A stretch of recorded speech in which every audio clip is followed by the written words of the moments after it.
ఒక 25-30 ఏళ్లుగా ఆంధ్రదేశాన్ని ఒకే రకమైన సినిమాల వెల్లువ ముంచెత్తుతోంది. అన్ని ప్రేమ సినిమాలే. ఓ హీరో గారు వాడి చుట్టూ ఓ హీరోయిన్ అలా గిరగిర తిరుగుతూ ఉండం, మనం 3 గంటలు చూస్తూ ఉండం. అంతకుమించి హీరోయిన్కి విలువ చదువు ఏమీ అక్కర్లేదు, ఊరికే ఆయన చుట్టూ తిరగడమే పని. ఇందులో మళ్ళీ 3 జూయెట్లు 6 కాకిరెట్లు, 3 ఫైటింగులు 6 టైటింగులు, ఇవన్నీ అయ్యాక ఎప్పటికో మనం 2.5 గంటలు వదిలిపెడతా. ఈ సినిమాలన్నీ చూశాక నాకు ఒక అనుమానం వచ్చింది, మీకు అనుమానం రావచ్చు. మీరు ఏదో సంప్రదాయ సాహిత్యవేత్త అంటున్నారు, సహస్రావధానం అంటున్నారు, సరస్వతి పుత్రుడు అంటున్నారు, మీరు సినిమాలు చూస్తారా? నేను సినిమాలు మరీ ఎక్కువగా చూడను, వారానికి 5-6, అంతకుమించి అవకాశం ఉండదు. ఇగో శనాదివారాల్లో ఇలా పిలిచి ఇబ్బంది పెడుతున్నారు, లేకపోతే ఈ పాటికి సినిమా హాల్లో ఉండాల్సిన మాట. ఇవన్నీ చూశాక నాకు ఒక అనుమానం వచ్చింది, ఈ సినిమాల్లో అన్నా చెల్లెళ్ళ ప్రేమలు ఉంటాయి, అక్క చెల్లెళ్ళ ప్రేమలు ఉంటాయి, భార్యాభర్తల ప్రేమలు ఉంటాయి, ప్రేయసీ ప్రియుల ప్రేమలు ఉంటాయి, ఎక్కువవే ఉంటాయి. ఇందులో ఏది నిజమైన ప్రేమో తేల్చుకుందామని గొప్ప సాంకేతిక శాస్త్రంలో అద్భుతమైన ప్రగతి సాధించిన విద్యార్థులు అందరూ ఉన్నారు కదా, మాకంటే అనుభవజ్ఞులు పెద్దవాళ్ళు. ఏదో పెళ్ళైన దగ్గర నుంచి అయోమయంగా ఇలా ఉండిపోయాం, ఏమో ప్రపంచం అర్థం కాక. అంతకుముందు ఏదో కొంచెం అర్థమయ్యేది, ఆ తర్వాత ఏమీ అర్థం కాకుండా పోయింది. అందుకని నేను అంటూ ఉంటాను సరదాగా, అర్థం కాదు కాబట్టి అర్ధాంగి అంటారు, అర్థమైతే పూర్ణాంగి అనేవు.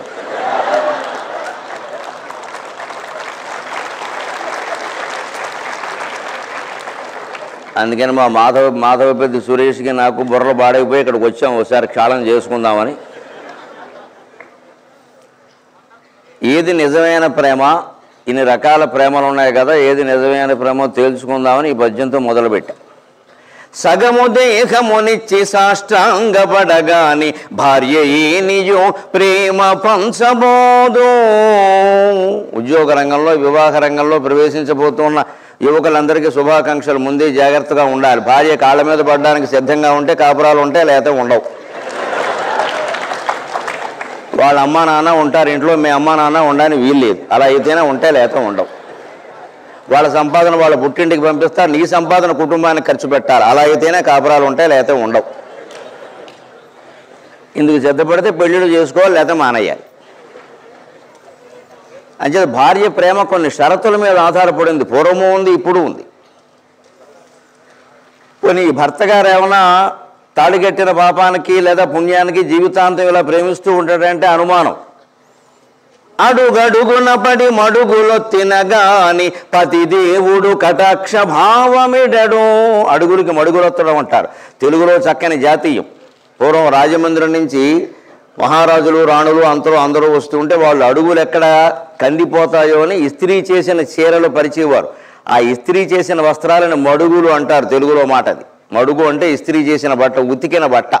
మడుగు చేరయందు మసిదాకినట్లును నన్నయ్య గారు ప్రయోగించాడు. దుర్యోధనుడు కౌరవ వంశంలో ఎలా పుట్టాడు అంటే తెల్లని వస్త్రంలో మసిమరకలా పుట్టేట్టువాడు, అందుకే అంత యుద్ధానికి కారణం అయ్యాడు. అలాగా మడుగు జీరయందు మసీదాకినట్లు ఉంటారు. మడుగులు అంటే ఉతికినటువంటి వస్త్రాలు, మళ్ళీ ఆ ఉతికిన వస్త్రాలు పరుస్తారు. అందుకని అడుగులకు మడుగులొత్తడం అంటారు. పూర్వం రాజకుమార్తెలు వాళ్ళు మంచం దిగుతూ ఉంటే వాళ్ళ అడుగులు ఎక్కడ కందిపోతాయని కింద బట్టలు పరిచేవారు. అందుకని అడుగులకు మడుగులొత్తడం అనే మాట వచ్చింది. అలాగే ఈ భార్య తాళిగట్టిన పుణ్యానికి భర్త అనేటువంటి పెద్ద మనిషికి తెల్లారగట్ట 5 మొదలు రాత్రి 10 గంటల వరకు చెప్పే సేవలు, చెప్పకూడని సేవలు, అడుగడుగునా సేవలు చేసినప్పటికీ ఈ పెద్ద మనిషి ఊ అంటాడో ఆ అంటాడో, ఇంకెక్కడైనా ఊ అన్నాడేమో నమ్మడానికి వీలేదు. అంచేది అమ్మాయిలు కూడా జాగ్రత్తగా ఉండాలి. మొగాడు అన్నవాడిని ఎవరిని నమ్మడానికి వీలేదు, నాతో సహా. అందుకే కూడా వచ్చారు, ఎందుకైనా వచ్చినాయి.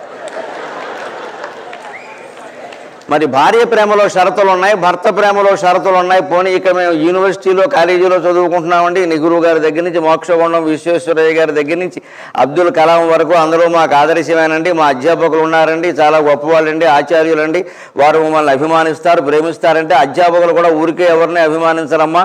చదువులో సేవలో శ్రద్ధ చూపిన గాని గురు కటాక్షమును దొరకబోదు. సాధారణంగా అధ్యాపకులు బాగా చదివే వాళ్ళనే అభిమానిస్తారు. నేను 30 ఏళ్ళుగా రంగంలో ఉంటున్న వాడిని, ఏం చదవకపోతే ఏం అభిమానిస్తాం? పైగా మా అధ్యాపకులకు ఒక లక్షణం ఉంటుంది, చదవగానే సరిపోలేదు, కాస్త మాకు సొంత పనులు కూడా చేసి పెట్టాలి. సోమవారం సంతకెళ్ళి కూరగాయలు తెమ్మంటే తేవాలి, ఏదైనా కాస్త సహకారం చేయమంటే చేయాలి, ఆన్లైన్లో ఏదైనా బుక్ చేయమంటే చేయాలి, డబ్బులు నువ్వు ఇచ్చుకోవాలి. అటువంటిది ఏమైనా ఇస్తే 2 మార్కులు ఎక్కువేస్తాం, మాకు ఆ లక్షణం ఉంటుంది ఎప్పటికీ కూడా. వేయకపోతే తగ్గించేస్తాం. బాగా మార్కులు వస్తే మేము వేసామంటాం, తక్కువ మార్కులు వస్తే నీ కర్మ అంటాం. ఇది అధ్యాపక వృత్తిలో బాగా ఉంటుంది, అనుమానం ఏం లేదు. డాక్టర్ వృత్తిలో ఉన్నవాడు ఏదైనా పొరపాటుని ఆయన చేతిలో ఒకటి ప్రాణం పోయిందనుకో వెంటనే కేసెట్టేస్తారు, అనుమానం లేదు. మేము ఇంతవరకు అధ్యాపక వృత్తిలో ఉన్నవాళ్ళం కొన్ని దశాబ్దాలుగా ఎంతోమందిని ఫెయిల్ చేసినా సరే మమ్మల్ని ఎవరూ కేసు పెట్టలేదు, ఏమీ అనలేదు ఇంతవరకు. ఉపాధ్యాయ వృత్తి అంత సుఖమైంది, అందుకే 30 ఏళ్ళుగా వదలకుండా అందులోనే ఉంటున్నాం. ఫెయిల్ అయితే నీ కర్మ, పాస్ అయితే మా గొప్ప, రెండు బాగుంటాయి బ్రహ్మాండంగా. మరి అధ్యాపకులు ఏమైనా ఉచితంగా ప్రేమిస్తారా, అభిమానిస్తారా అంటే అదేం లేదండి. చదువులో సేవలో శ్రద్ధ చూపిన గాని గురు కటాక్షమును దొరకబోదు. బాగా చదివితే అభిమానిస్తారు, శుశ్రూష సేవ కూడా చేస్తే అభిమానిస్తారు. అందుకే ఉపాధ్యాయుల ప్రేమలో కూడా కొన్ని షరతులు ఉన్నాయి. పోనీ ఈ లోకాన్నంతటిని సృష్టించినటువంటిది తిరుపతి వెంకటేశ్వర స్వామి మహానుభావుడు, ఆయనకేమి ఇయ్యక్కలా లోకమంతా అయిందే. భగవంతుడు ఏమన్నా మన ఏమన్నా ఉచితంగా ప్రేమిస్తాడా? అంతేకాదు మీకు ఈ వయసులో స్నేహితులు ఎక్కువ, బాగా తల్లి కంటే తండ్రి కంటే అందరికంటే స్నేహితులు ఎక్కువ. అందుకే నా స్నేహితులు మాకు ఎక్కువ అండి, మా స్నేహితులు మమ్మల్ని బాగా అభిమానిస్తారు అంటే ప్రత్యుపకారాల ఫలములందిన గాని ప్రాణమిత్రులునైనా పలుకబోరు. ఈ రోజుల్లో స్నేహితులు కూడా ఎలా ఉంటారు అంటే మా ఇంటికి వచ్చావు నాకేం తెచ్చావు, మీ ఇంటికి వచ్చాను నాకేమి ఇచ్చావు, రెండు వాడికే. మా ఇంటికి వచ్చావు నాకేం తెచ్చావు, మీ ఇంటికి వచ్చాను నాకేమి ఇచ్చావు, రెండు వాడికే, మనకేం లేదు ఇక్కడ. మన ఇంటికి వాడు వచ్చినా మనమే ఇవ్వాలి, వాడింటికి మనం వెళ్ళినా మనమే పెట్టుకెళ్ళాలి. మన నుంచి ఏదో ఆశించే మిత్రులే తప్ప మనకేదో జీవితాంతం స్నేహం చేద్దామనే వాళ్ళు ఎవరు లేరు. 20 ఏళ్లలో ఇంజనీరింగ్ కాలేజీలో ఉండగా ఏర్పడిన స్నేహాలు 70 ఏళ్ల వరకు ఆ స్నేహాలు అలాగే మిగలగలిగితే అది నిజమైన స్నేహం కింద లెక్క, అది స్నేహం అంటే. అటువంటి స్నేహితుడిని ఒక్కడిని సంపాదించుకుంటే చాలు, జీవితం అంతా సుఖంగా గడపచ్చు, అనుమానం వెళ్ళా. ప్రాణ కష్టం వచ్చినా సుఖం వచ్చినా డబ్బు ఉన్నా లేకపోయినా, అనారోగ్యంతో ఉన్నా ఆరోగ్యంతో ఉన్నా, పదవులు పీఠాలు ఉన్నా లేకపోయినా, అత్యున్నత పీఠం మీద కూర్చున్నా అన్నవరం మెట్ల మీద కూర్చున్నా ఒకేలా ప్రేమించగలిగినటువంటి మిత్రుడు ఉంటే ఆ జీవితంలో వాడు అదృష్టవంతుడి కింద లెక్క. అటువంటి స్నేహితుడిని సంపాదించాలి. ఆడైనా మగైనా ఎవరైనా పర్వాలేదు, స్నేహం అంటే అది. అంతేగాని 4 డబ్బులు ఉన్నప్పుడు మన దగ్గర చేరడం, పబ్బడం క్లబ్బడం, అయిపోగానే ఖాళీ చేసేయడం, ఇది కాదు స్నేహాలు. ఇక్కడ పుట్టినరోజు ఫంక్షన్ అన్నావు, 1 లక్ష రూపాయలు మన చేత ఖర్చు పెట్టించడం, బ్రహ్మాండంగా జరిగిందన్నావు, వాట్సాప్లో అందరికీ పంపడం, 10 బొట్టన వేళ్ళు పైకి 10 బొట్టన వేళ్ళు కిందికి పెట్టడం, ఇక్కడ లైక్ అన్నాం డిజలైక్ అన్నాం, ఇది కాదు స్నేహం అంటే. 20 ఏళ్ళప్పుడు సంపాదించిన స్నేహితుడు 70 ఏళ్ల వరకు మిగలగలిగితే కుటుంబ మిత్రులుగా అది నువ్వు జీవితంలో ఘన విజయం సాధించినట్టు లెక్క. అంటే స్నేహితుల ప్రేమను కూడా నమ్మడానికి వీల్లేదు. భార్య ప్రేమలో షరతులు ఉన్నాయి, భర్త ప్రేమలో షరతులు ఉన్నాయి, ఉపాధ్యాయుల ప్రేమలో షరతులు ఉన్నాయి, స్నేహితుల ప్రేమలో షరతులు ఉన్నాయి. ఈ సృష్టి అంతా మనకి ఇచ్చినటువంటిది శ్రీ వెంకటేశ్వర స్వామి. ఆ భగవంతుడు ఏమన్నా మన ఉచితంగా ప్రేమిస్తాడా, అనుగ్రహిస్తాడా అంటే అది అనుమానమేనండి. అనుగ్రహించిన దాఖలాలు ఏం లేవు అలాగ అంత ఉచితంగా అంత తేలిగ్గా. కడకు భగవంతుడైన యోగాగ్నియందు కమలిపోయిననే గాని కానబడడు. 8 ఏళ్ల ధ్రువుడి దగ్గర నుంచి 80 ఏళ్ళు బతికిన భీష్ముడి వరకు ఎంత తపస్సు చేస్తే, ఎంత నిరాహార దీక్ష చేస్తే, ఎంత బ్రహ్మచర్యాన్ని పాటిస్తే, తోడు నీడ లేకుండా కృంగి కృషించిపోయి ప్రార్థనలు చేస్తే చిట్ట చివరిలో దర్శనం ఇచ్చారండి ఆ పెద్ద మనిషి దేవుడు అనేవాడు. ఆయన మాత్రం ఉచితంగా ఎందుకు కనిపిస్తారండి అంటే దేవుడు కూడా మన నుంచి ఏదో ఆశిస్తూ ఉన్నాడు. ఇన్ని రకాల ఆశించేటువంటి ప్రేమల మధ్య ఏమీ ఆశించకుండా మనకి లభిస్తున్నది ఒక్కటే ఒక్క ప్రేమ. తనకు పుట్టుటే చాలు అదే ఘనత ఎనుచు, తనకు పుట్టుటే చాలు అదే ఘనత ఎనుచు, మనల ప్రేమించును ఒక తల్లి మాత్రమవనే.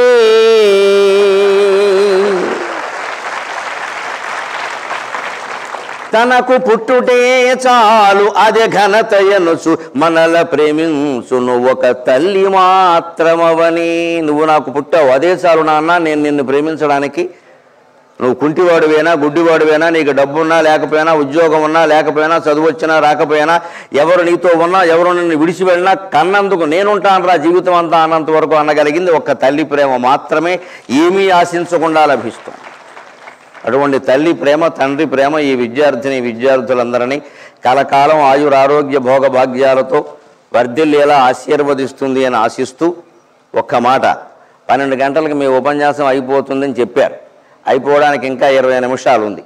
అంచేది ఇది ఆపేసే సమయం కానీ మొదలెట్టే సమయం కాదు నిజానికి. కానీ ఇప్పటికైనా మైక్ ఇచ్చినందుకు కార్యకర్తలకు ధన్యవాదాలు. మూసటి వేళ కాని ఇది మూతలు తీసడి వేళ కాదు, మూసడి వేళ కాని ఇది మూతలు తీసడి వేళ కాదు, ఆ దోషమున అది కాదు. నేను పొద్దున శుభ్రంగా కాచిగూడ ఎక్స్ప్రెస్లో 5:30కే దిగి హోటల్లో శుభ్రంగా స్నానం చేసి 8:30కి వచ్చి కూర్చున్నాను. నాకేం ఇబ్బంది లేదు. దోషం మాత్రం నాది కాదు. మూసెడి వేళ కాని ఇది మూతలు తీసెడి వేళ కాదు, ఆ దోషమునాది కాదు. అయిన దుందుడు కుంబడబోవను, అయిన దుందుడు కుంబడబోవను. ఎట్టి సంత్రాసము లేక పద్యముల ప్రాణము పెట్టి వచించువాడ, ఎట్టి సంత్రాసము లేక పద్యముల ప్రాణము పెట్టి వచించువాడ. మీకోసము వచ్చి తిన్, మీకోసము వచ్చి తిన్. మూసెడి వేళ కాని ఇది మూతలు తీసెడి వేళ కాదు, ఆ దోషమునాది కాదు. అయిన దుందుడు కుంబడబోవను. ఎట్టి సంత్రాసము లేక పద్యముల ప్రాణము పెట్టి వచించువాడ. మీకోసము వచ్చి తిన్, కవిత కోసము వచ్చి తీ ఊర్మి చూపుడి. కాస్త ఓపికగా 4 ముక్కలు వినగలిగితే నాకు ఇచ్చినటువంటి ఈ గంటన్నర సమయంలో నేను జీవితంలో ఉండే ప్రతి సమస్యకి మీకు మీ తల్లిలా తండ్రిలా సమాధానం చెబుతా. ఖచ్చితమైన గ్యారంటీ ఇస్తున్నాను నేను. ఇవాళ ఈ ప్రసంగం విన్నటువంటి యువతి యువకుడు ఎవరైనా వారు నాకు కన్న పిల్లలతో సమానం. నా 2 కొడుకులే ఇక్కడ ఉండి వింటున్నారు అని నేను అనుకుంటున్నా. అందుకని నేను మాట్లాడగలుగుతాను. ఈ పిల్లలందరి రూపంలో మా శ్రీశ్రీ, మా గురజాడ, మా 2 పిల్లలే నాకు కనపడుతున్నారు. నేను నా పిల్లలకి చెబుతున్నాను అని చెబుతున్నాను తప్ప వేరే ఎవరికో చెబుతున్నానని నేను అనుకోవడాల. ఇవాళ ఆధునిక జీవితం ఎంత ఆందోళన సహితంగా ఉందో మీకు తెలుసు. ఆహారం కల్తీ, కూరగాయలు కల్తీ, ఊరగాయలు కల్తీ, అన్నీ కల్తీ.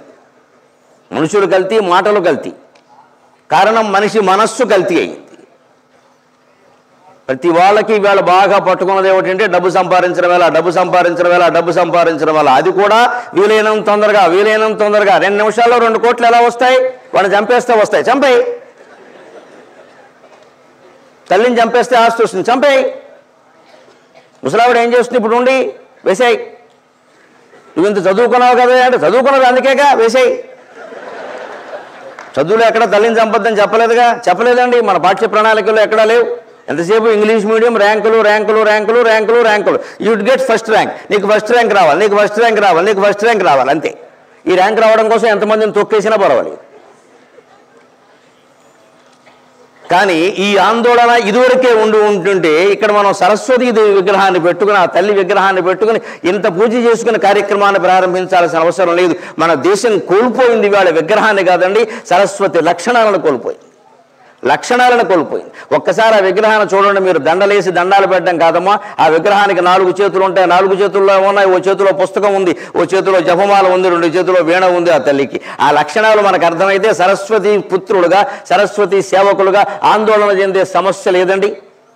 60 ఏళ్ళు వేళ నేను షష్ఠపూర్తి జరుపుకున్నాను ఆనందంగా. 300 అష్టావధానాలు చేశాను, 10 శతావధానాలు చేశాను. 1000 మంది విద్యార్థులు కాదమ్మా, విద్వాంసులు కూర్చొని ఉంటే వాళ్ళు 1000 పద్యాలు చెప్పమని అడిగితే ఒక్కొక్కరికి పద్యం 4 వాయిదాల్లో చెప్పి 4, 5, 20 రోజుల్లో 1000 పద్యాలు పూర్తి చేసి చివర ఒకే రోజున ఉదయం 9 నుంచి రాత్రి 9లోగా అన్ని పద్యాలు ఏకధాటిగా అప్పగించగలిగాం. అది సహస్రావధాని అంటే లెక్క. అంత పరిశ్రమ చేసినప్పుడు కూడా, అంత సాహసం చేసినప్పుడు కూడా, చేసింది 25 ఏళ్ళైంది. ఇప్పటికి తలుచుకుంటే నేనే చేశానా నాకే అనిపిస్తుంది చూస్తే. చేసింది నేనైనా, చేసింది నేనేనా అని. కానీ ఎందుకని చేయగలిగామంటే మీ ఎదురుగా రాతి బొమ్మలా ఉన్న అమ్మవారి కారణంగా చేయగలిగామమ్మా, అందులో సందేహం లేదు. ఆవిడ బొమ్మ కాదు, సాక్షాత్తు అమ్మవారు. మన విగ్రహారాధనలో మనం ఎంతసేపు వాటిని బొమ్మలుగా భావించి వాటిని ఆకులేద్దామా, పువ్వులు వేద్దామా, పసుపు వేద్దామా, కుంకం వేద్దామా, పరుపు వేద్దామా, మంచం వేద్దామా, మనం బయటికి పారిపోదామా, ఇదే గొడవ.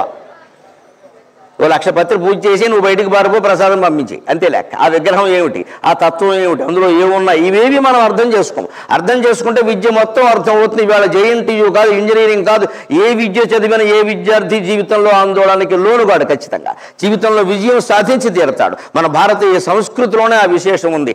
దాన్నే బమ్మెరపోతన గారు భాగవతంలో వర్ణిస్తున్నాడు. ఆ తల్లిని చూడండి ఒక్కసారి. క్షోణితలంబు నిన్ను దురుసోకగా మృక్కిను తింతు సైకత శ్రేణిని చెంచరీక జయ సుందర వేణిని రక్షితామర శ్రేణికి తోయజాత భవ చిత్త వశీకరణైక వాణికి అక్షదామ సుఖ వారిజ పుస్తకరమ్య పాణికిన్.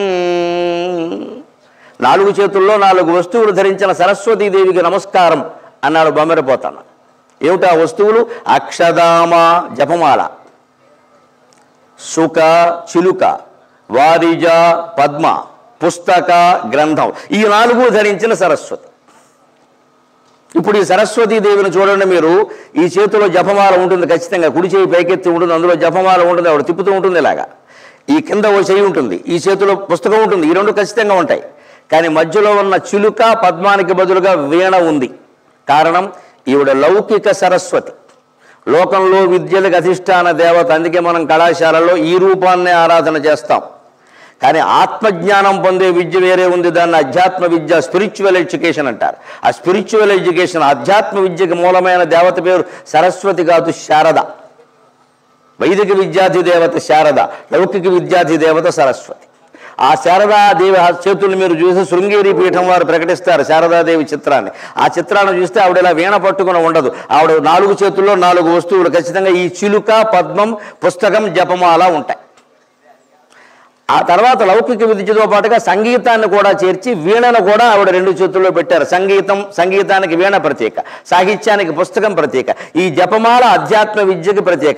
నువ్వు సాహిత్యం నేర్చుకో, సంగీతం నేర్చుకో, ఏం నేర్చుకో, అంతిమంగా నేనెవరు అనే 4 అక్షరాల ప్రశ్నకి, హూయామై అనే ప్రశ్నకి అంతిమంగా ఆత్మస్వరూపమైన జవాబు దొరికే వరకు మన విద్య ముగియనట్టే లెక్క. అందుకే మీ విద్యాలయంలో, యూనివర్సిటీలో చాలా చోట్ల ఏమి రాశారో గమనించండి. నేను గమనించాను. విద్యయా అమృతమశ్నుతే, విద్యయా అమృతమశ్నుతే. ఇది నాకు వీసీ గారి మందిరం సహా, సభా మందిరం సహా, సమావేశ మందిరం సహా అన్ని చోట్ల కనపడింది. విద్యయా అమృతమశ్నుతే. ఈ అర్థం ఒకటి తెలుసుంటే చాలు కదా, ఇంకేముంది నేను మాట్లాడేది అనుకున్నాను నేను. విద్యయా అమృతమశ్నుతే, విద్య వల్ల అమృతత్వాన్ని పొందాలి. కానీ ఇవాళ విద్యార్థులు మృతత్వాన్ని పొందుతున్నారమ్మా. నా బిడ్డలుగా భావించి బాధపడుతూ చెబుతున్నా. ఒక ర్యాంకు రాకపోతే చాలు, ఒక మార్కు తగ్గితే చాలు, అనుకున్న అమ్మాయి ప్రేమించకపోతే చాలు, అనుకున్న అబ్బాయి ఐ లవ్ యూ చెప్పకపోతే చాలు, దానికి తల్లిదండ్రులు అంగీకరించకపోతే చాలు, వెంటనే సీలింగ్ ఫేనాయ విద్మహే చున్నీ కంఠాయ ధీమహి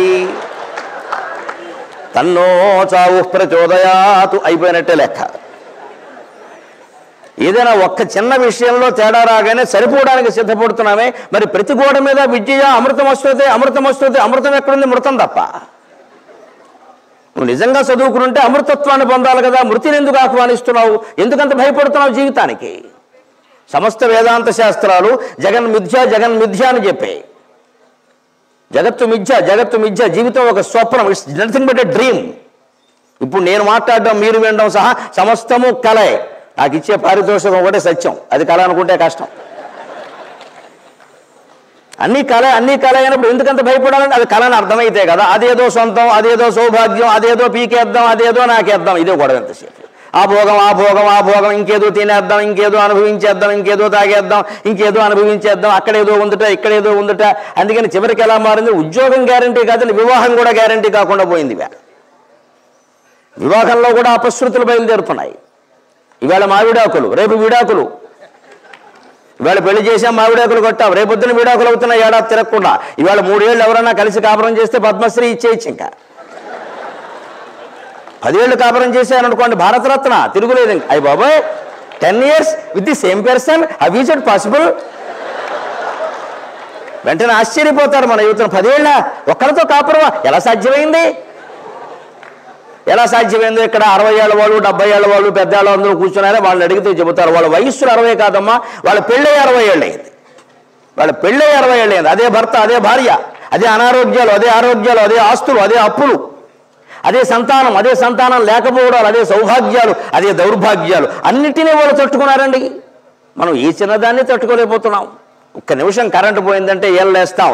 మన ఓపిక అదొక్కటి చాలు పరీక్ష. ఒక్క నిమిషం కరెంటు పోతే తట్టుకోలేము. చెమట పడితే తట్టుకోలేము, వేడొస్తే తట్టుకోలేము, రేపొద్దున కష్టం వస్తే ఎలా తట్టుకుంటామమ్మా? ఆ తట్టుకునేలా చేసేది విద్య. అందుకే విద్యకి నిర్వచనం ఏం చెబుతున్నారు అంటే, అమ్మవారి చేతిలో 4 ఉన్నాయండి. అక్షదామ సుఖ వారిజ పుస్తకరం జపానికి 4 ఎందుకు ఉంటాయంటే, భారతీయుడైన వాడికి ప్రత్యేకంగా వైదిక ఋషులు హిందూ ధర్మం చెప్పిన మాటమ్మ. 4 పురుషార్థాలు సాధించాలి మనం ఎవరైనా సరే. పురుషార్థాలంటే మగవాడు అనుకోకుండా, పొరపాటు మాట. పురుష శబ్దం వేదంలో, శాస్త్రంలో, పురాణంలో ఎక్కడొచ్చినా మనిషి అని అర్థం, మగవాడని అర్థం కాదు. పురుష అంటే మనిషి, జీవుడు అని అర్థం. ఆడ మగ అందరికీ ఒకటే. ఏమిటవి? ధర్మం, అర్థం, కామం, మోక్షం. ఈ 4ంటిని సాధించాలి. ఇది జీవిత లక్ష్యం. ఇంజనీర్ అవ్వడం, డాక్టర్ అవ్వడం, నెంబర్ 1 అవ్వడం ఇది లక్ష్యం కాదు. అమెరికా వెళ్ళడం, ఆస్ట్రేలియా వెళ్ళడం, తల్లి పోయినా తండ్రి పోయినా తిరిగి రాకుండా ఉండడం ఇది కాదు లక్ష్యం. ఇక్కడ మాకు ఖాళీ లేదనడం, బిజినెస్ అనడం ఇది కాదు. ధర్మం, అర్థం, కామం, మోక్షం. నీ ధర్మం నువ్వు నెరవేర్చావా? ప్రతి వాళ్ళకు ఒక ధర్మం ఉందండి. విద్యార్థికి ఒక ధర్మం ఉంది. ఏలేయడం కేకలేయడం కాదు కదా ధర్మం, క్రమశిక్షణతో ఉండడం ధర్మం. అది తప్పాం. ఉపాధ్యాయుడిగా ధర్మం ఉంది, సమయానికి రావాలి, పాఠం చెప్పాలి. ఆయన ఏమంటాడు, స్టూడెంట్స్కి ఇంట్రెస్ట్ లేదండి, స్టూడెంట్స్కి ఇంట్రెస్ట్ లేదు, నీకు ఇంట్రెస్ట్ లేదో నీ పాఠం నువ్వు చెప్పరాదా, ఎందుకు వచ్చిన గొడవ అది? అబ్బాయి ఇంట్రెస్ట్ లేదు వాడికి ఇంట్రెస్ట్తో మనకి నిమిత్తం. మీరు అందరికీ ఎంతమందికి ఇంట్రెస్ట్ ఉందో నాకు తెలుసా అమ్మా. నేను మాట ఇచ్చాను, వచ్చాను, 10 కాదు 12ంటికి మాట్లాడమన్నా మాట్లాడతాను. నాకు ఇచ్చిన సమయం నేను మాట్లాడతాను. నా బాధ్యత నేను చెయ్యాలి, నా ధర్మం అది. తేడా ఉంటే మిగిలిన వాళ్ళు చూసుకుంటారు. పాఠం చెప్పినా అంతే, పాఠం విన్నా అంతే, వంట చేసినా అంతే, అన్నం తిన్నా అంతే. మన ధర్మాన్ని మనం చేయాలి. ఆ ధర్మం ద్వారానే అర్థం డబ్బు సంపాదించాలి. ధర్మమైన కార్యక్రమం ద్వారా అర్థం డబ్బు సంపాదించాలి. అధర్మంగా డబ్బు సంపాదించాలని ఆలోచించకూడదు. ఇవాళ దురదృష్టవశాత్తు ఈ విద్యార్థులను నేను ఒక్క నింద చేయనండి. ఇంగ్లీష్ మీడియం కారణంగా, ఎల్కేజీ కారణంగా చిన్నప్పటి నుంచి నేర్పేసింది ఏమిటంటే నువ్వు ఎంత సంపాదించావనేది ముఖ్యం, ఎలా సంపాదించావనేది ముఖ్యం కాదని చెప్పారండి. చెప్పావా లేదా? మన ఓటమి మనం అంగీకరిద్దాం. నువ్వు సంపాదించు, get first rank, 1000 salary, 1 lakh salary, 1 crore salary, అంతే తప్ప ఎందుకు ఇంత జీతం? ఇదంతా ఏం చేసుకుంటాం? ఈ డబ్బంతా ఏం చేసుకోవాలి? అక్కర్లేదండి, సంపాదించాలి. మరి బిల్ గేట్స్ ఎంత సంపాదించాడు, వాటర్ గేట్ ఎంత సంపాదించాడు, మెయిన్ గేట్ ఎంత సంపాదించాడు, దొడ్డి గేట్ ఎంత సంపాదించాడు. సంపాదించిన వాళ్ళనే మనకు ఉదాహరణగా చూపించారు. కానీ ఏమీ సంపాదించకుండా, సంపాదన మీద దృష్టి లేకుండా కేవలం ప్రాచీన సంప్రదాయాన్ని నమ్ముకుని ఇవాళ యూనివర్సిటీకి ఒక గీతాన్ని రాయమంటే పరమ నిరాడంబరమైన సాహితీమూర్తిగా, భారతీయ సంస్కృతి ప్రతీకగా మా ఎంగన్న గారు ఇచ్చి ఇక్కడ 5 నిమిషాలు నిలబడి మాట్లాడితే మనం ఎంత ఆనందించామండి. ఆయన నాకంటే వయస్సులో ఎంత పెద్ద ఆయన. నేను రాగానే లేచి నిలబడి నాకు స్వాగతం చెప్పి నమస్కారం చెబుతున్నారు. పొద్దున నేను కారు దిగినప్పుడే, మీరు పెద్దవాళ్ళు అండి అంటే మీరు సరస్వతీ పుత్రుడు అండి అంటున్నారు. మనం వయోభేదాలు చూడలేదండి, జ్ఞానాన్ని పట్టించుకున్నాను తప్ప. ఇవాళ ఉందా? ఆశ్చర్యకరంగా ఉంటుందమ్మా. 20 ఏళ్ళ కుర్రాడు వస్తాడు, నాకు చెయ్యి చాపుతాడు. నాకు షేక్ హ్యాండ్ ఇవ్వడానికి అతనికి ఎంత ధైర్యం ఉండాలండి? అది ఏం సంస్కారం అసలు? నాకు నువ్వు చెయ్యి చాపుతావు, నేను గర్ల్ ఫ్రెండ్ అనా బాయ్ ఫ్రెండ్ అనా? నాకు చెయ్యి చాపుతావా? నా వయస్సు ఏమిటి, నీ వయస్సు ఏమిటి, నువ్వు నాకు చెయ్యి చాపుతావా? నీ చేతితో నేను ముట్టుకోవాలా? అవసరమా? అది ఎప్పుడు కడిగావో నాకు తెలుసా? గట్టిగా మాట్లాడతాను ఖచ్చితంగా. చేతులు చాపకూడదండి ఎవరికి. నమస్కారం చేయాలి, మన సంస్కారం అది. ఖచ్చితంగా నమస్కారం చేయాలి, అలవాటు చేసుకోండి ముందు అది. కొన్ని మన వయస్సు వాడైతే వేరే విషయం. 70 ఏళ్ళ వాడికి కూడా షేక్ హ్యాండే. బాలసుబ్రహ్మణ్యం వచ్చిన షేక్ హ్యాండేనా? 50,000 పాటలు పాడాడమ్మా పెద్ద మనిషి బాలసుబ్రహ్మణ్యాన్ని మీరు షేక్ హ్యాండ్ ఇస్తారా? కాళ్ళకి దండం పెట్టాలి అనుమతిస్తే, లేదా 2 చేతులు జోడించి నమస్కారం పెట్టాలి, అది సంస్కారం. అబ్బాయి ఎవడ కనపడితే వాడికి షేక్ హ్యాండ్ ఇవ్వడం, వాడు భుజం మీద చేయడు, సెల్ఫీ దిగడం, వాడు మూతిలో మూతెట్టి. పెద్దవాళ్ళతో సెల్ఫీ దిగుతావా? అదే అవసరం? ఈ మొహం కోడిగుడ్డేంది, నా మొహం కోతి మొహం అయింది ఇక్కడ. ఇంత చేస్తే ఆ సెల్ఫీలో ఒక్క మొహం సరిగ్గా రాదని కోడిగుడ్డు మొహాలే వస్తాయి. ముందు ఇది నేర్చుకోవాలండి. పెద్దవాళ్ళు నీకంటే వయస్సులో పెద్దవాళ్ళు, ఆడ మగ ఎవరు కనపడినా సరే 2 చేతులు జోడించి నమస్కారం చేయాలని, చేయి చాపకూడదు పొరపాటును కూడా. ఇది మన సంస్కారమే కాదు, మన పద్ధతి కాదు, విదేశీ పద్ధతి అది. ఎందుకంటే వాళ్ళు చచ్చిపోతారమ్మా, వాళ్ళ చలి దేశాలు. లండన్లో చలి, అమెరికాలో చలి, ఆస్ట్రేలియాలో చలి, జీవితం అంతా చలే వాళ్ళకి. ఆ చలికి ఏమిటంటే ఎదురువాడితో చేయగలపగానే కాస్త వెచ్చగా ఉంటుంది. మనకు ఆ సమయం వెచ్చదనంతో పుచ్చిపోతున్నాం ఇక్కడ మనం. మనది ఉష్ణదేశం. అందుకే బాగా బిగుతుగా ఉండే దుస్తులు, షాక్స్ వేసేసి, షూ వేసేసి మనం ఉండకూడదు, అలాగే చచ్చిపోతాం అన్యాయంగా. మనది ఉష్ణదేశం. మనకి వేసవికాలం, వర్షకాలం, శీతకాలం ఇన్ని ఉండవు. 2 కాలాలు ఉంటాయి. ఒకటి వేసవికాలం, 2 పోయే కాలం. మన వాతావరణమే ఉష్ణదేశం ఇక్కడ. మనం ఎంతసేపు వేడికి తగిన పరిహారం చేసుకోవాలి కానీ చలికి పరిహారం చేయాల్సిన కర్మ మనకి లేదు. ఈ దేశంలో చలి ఎప్పుడు అంత దారుణంగా ఉండదు. మన ధర్మం ద్వారానే అర్థం సంపాదించాలి, ముందు నేర్చుకోవాలి. మీరు విద్యార్థులందరూ ఇక్కడి నుంచి ఫస్ట్ ఇయర్ వాళ్ళు ఉన్నారు, చివరి సంవత్సరం వాళ్ళు ఉన్నారు, రేపు పొద్దున ఇంజనీర్లు అవుతారు, రకరకాల వృత్తుల్లో ప్రవేశిస్తారు. MBA విద్యార్థులు సంప్రదాయ పద్ధతిలో గజ్జెలు మోగిస్తూ నాకు స్వాగతం చెబుతుంటే సరస్వతీ మాత నా ముందు నిలబడిందని ఆనందించాను. ఒక సాంకేతిక విశ్వవిద్యాలయంలో ఇటువంటి సంస్కారవంతమైన స్వాగతాన్ని నేను ఆశించలేదమ్మా. నేను పొంగిపోయాను నిజంగా. ఇవాళ నా దేశం బతుకుంది అనుకున్నాను నేను ఆ విద్యార్థులను చూసి. చాలా చోట్ల మనుషులను చూసి నా దేశం పోయింది అనుకున్నా. ఇవాళ వాళ్ళని చూస్తే నా దేశం బతుకుంది, ఇంకా నేను మాట్లాడాలి, నా దేశం బతుకుంది కదా. మన సంస్కృతిని బతికించుకోవాలి, మన సంస్కారాన్ని బతికించుకోవాలి. అందుకే ఈ విగ్రహాలు ఊరికే దండేసి పారిపోవడానికి కాదు. ఇక్కడ ధర్మాన్ని సాధించాలి, ధర్మంగా నువ్వు అర్థం సంపాదించాలి. ధర్మంగా సంపాదించిన అర్థంతోనే 3వది కామం అంటే లైంగిక వాంఛ కాదండి, పొరపాటు అన్ని కోరికలు వస్తాయి. ఓ పాట రాయాలని కోరిక, పాట వినాలని కోరిక, పాట మీద మాట్లాడాలని కోరిక, ఇవన్నీ కామం కిందకే వస్తాయి. కామ వాంఛ వేరు, కామం వేరు. కామ వాంఛ అంటే అర్థం వేరు, కామం వేరు. కామం అంటే జస్ట్ కోరిక అంతే. ఏదో కోరుకుంటుందండి, కోరిక లేకుండా మనిషి ఎలా ఉంటాడు? తప్పేం లేదు. కానీ ఆ కోరికలు ఎలా తీర్చుకోవాలి? అర్థం, డబ్బు కావాలి కదా కోరికలు తీరాలంటే. ఆ డబ్బు ఎలా రావాలి? ధర్మం. మన సంస్కృతి గొప్పదనం చూడండి. మూలం. మీ కోరికలు బాగానే ఉన్నాయి, కోరికల నుంచి మూలాలకు వెళ్ళండి. అర్థం, డబ్బు కావాలి, దానికి మూలంలోకి వెళ్ళండి ధర్మం. అంచేత నువ్వు ఏ కోరిక తీర్చుకున్నా ఇది ధర్మమా కాదా, ఇది ధర్మమా కాదా అని ఆలోచించాలి. ఇవాళ అలాగే ఆలోచిస్తున్నాం మనం? ఇవాళ అలాగే ఆలోచిస్తున్నామా? మనం అంతా ప్రైవసీ పేరు మీద రకరకాలుగా సెల్ ఫోన్లు, స్మార్ట్ ఫోన్లు ఇష్టం వచ్చినట్టుగా వాడుతున్నాం. తల్లి తండ్రి అడగడానికి కూడా వీల్లేదు. ఏమంటే ప్రైవసీ 16 ఏళ్ల గుంటకు ప్రైవసీయా?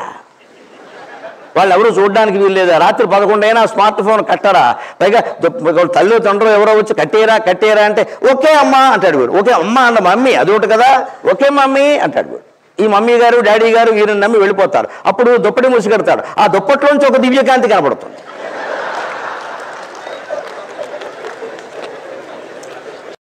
ఉన్నట్టుండి దుప్పట్లో కాంతి. ఏకాదశోధ్యాయ విశ్వరూప సందర్శన యోగ. శ్రీకృష్ణుడు విశ్వరూపం చూపించాడు అక్కడ. ఎందుకంటే గర్ల్ ఫ్రెండ్కి మెసేజ్, బాయ్ ఫ్రెండ్కి మెసేజ్. అర్ధరాత్రి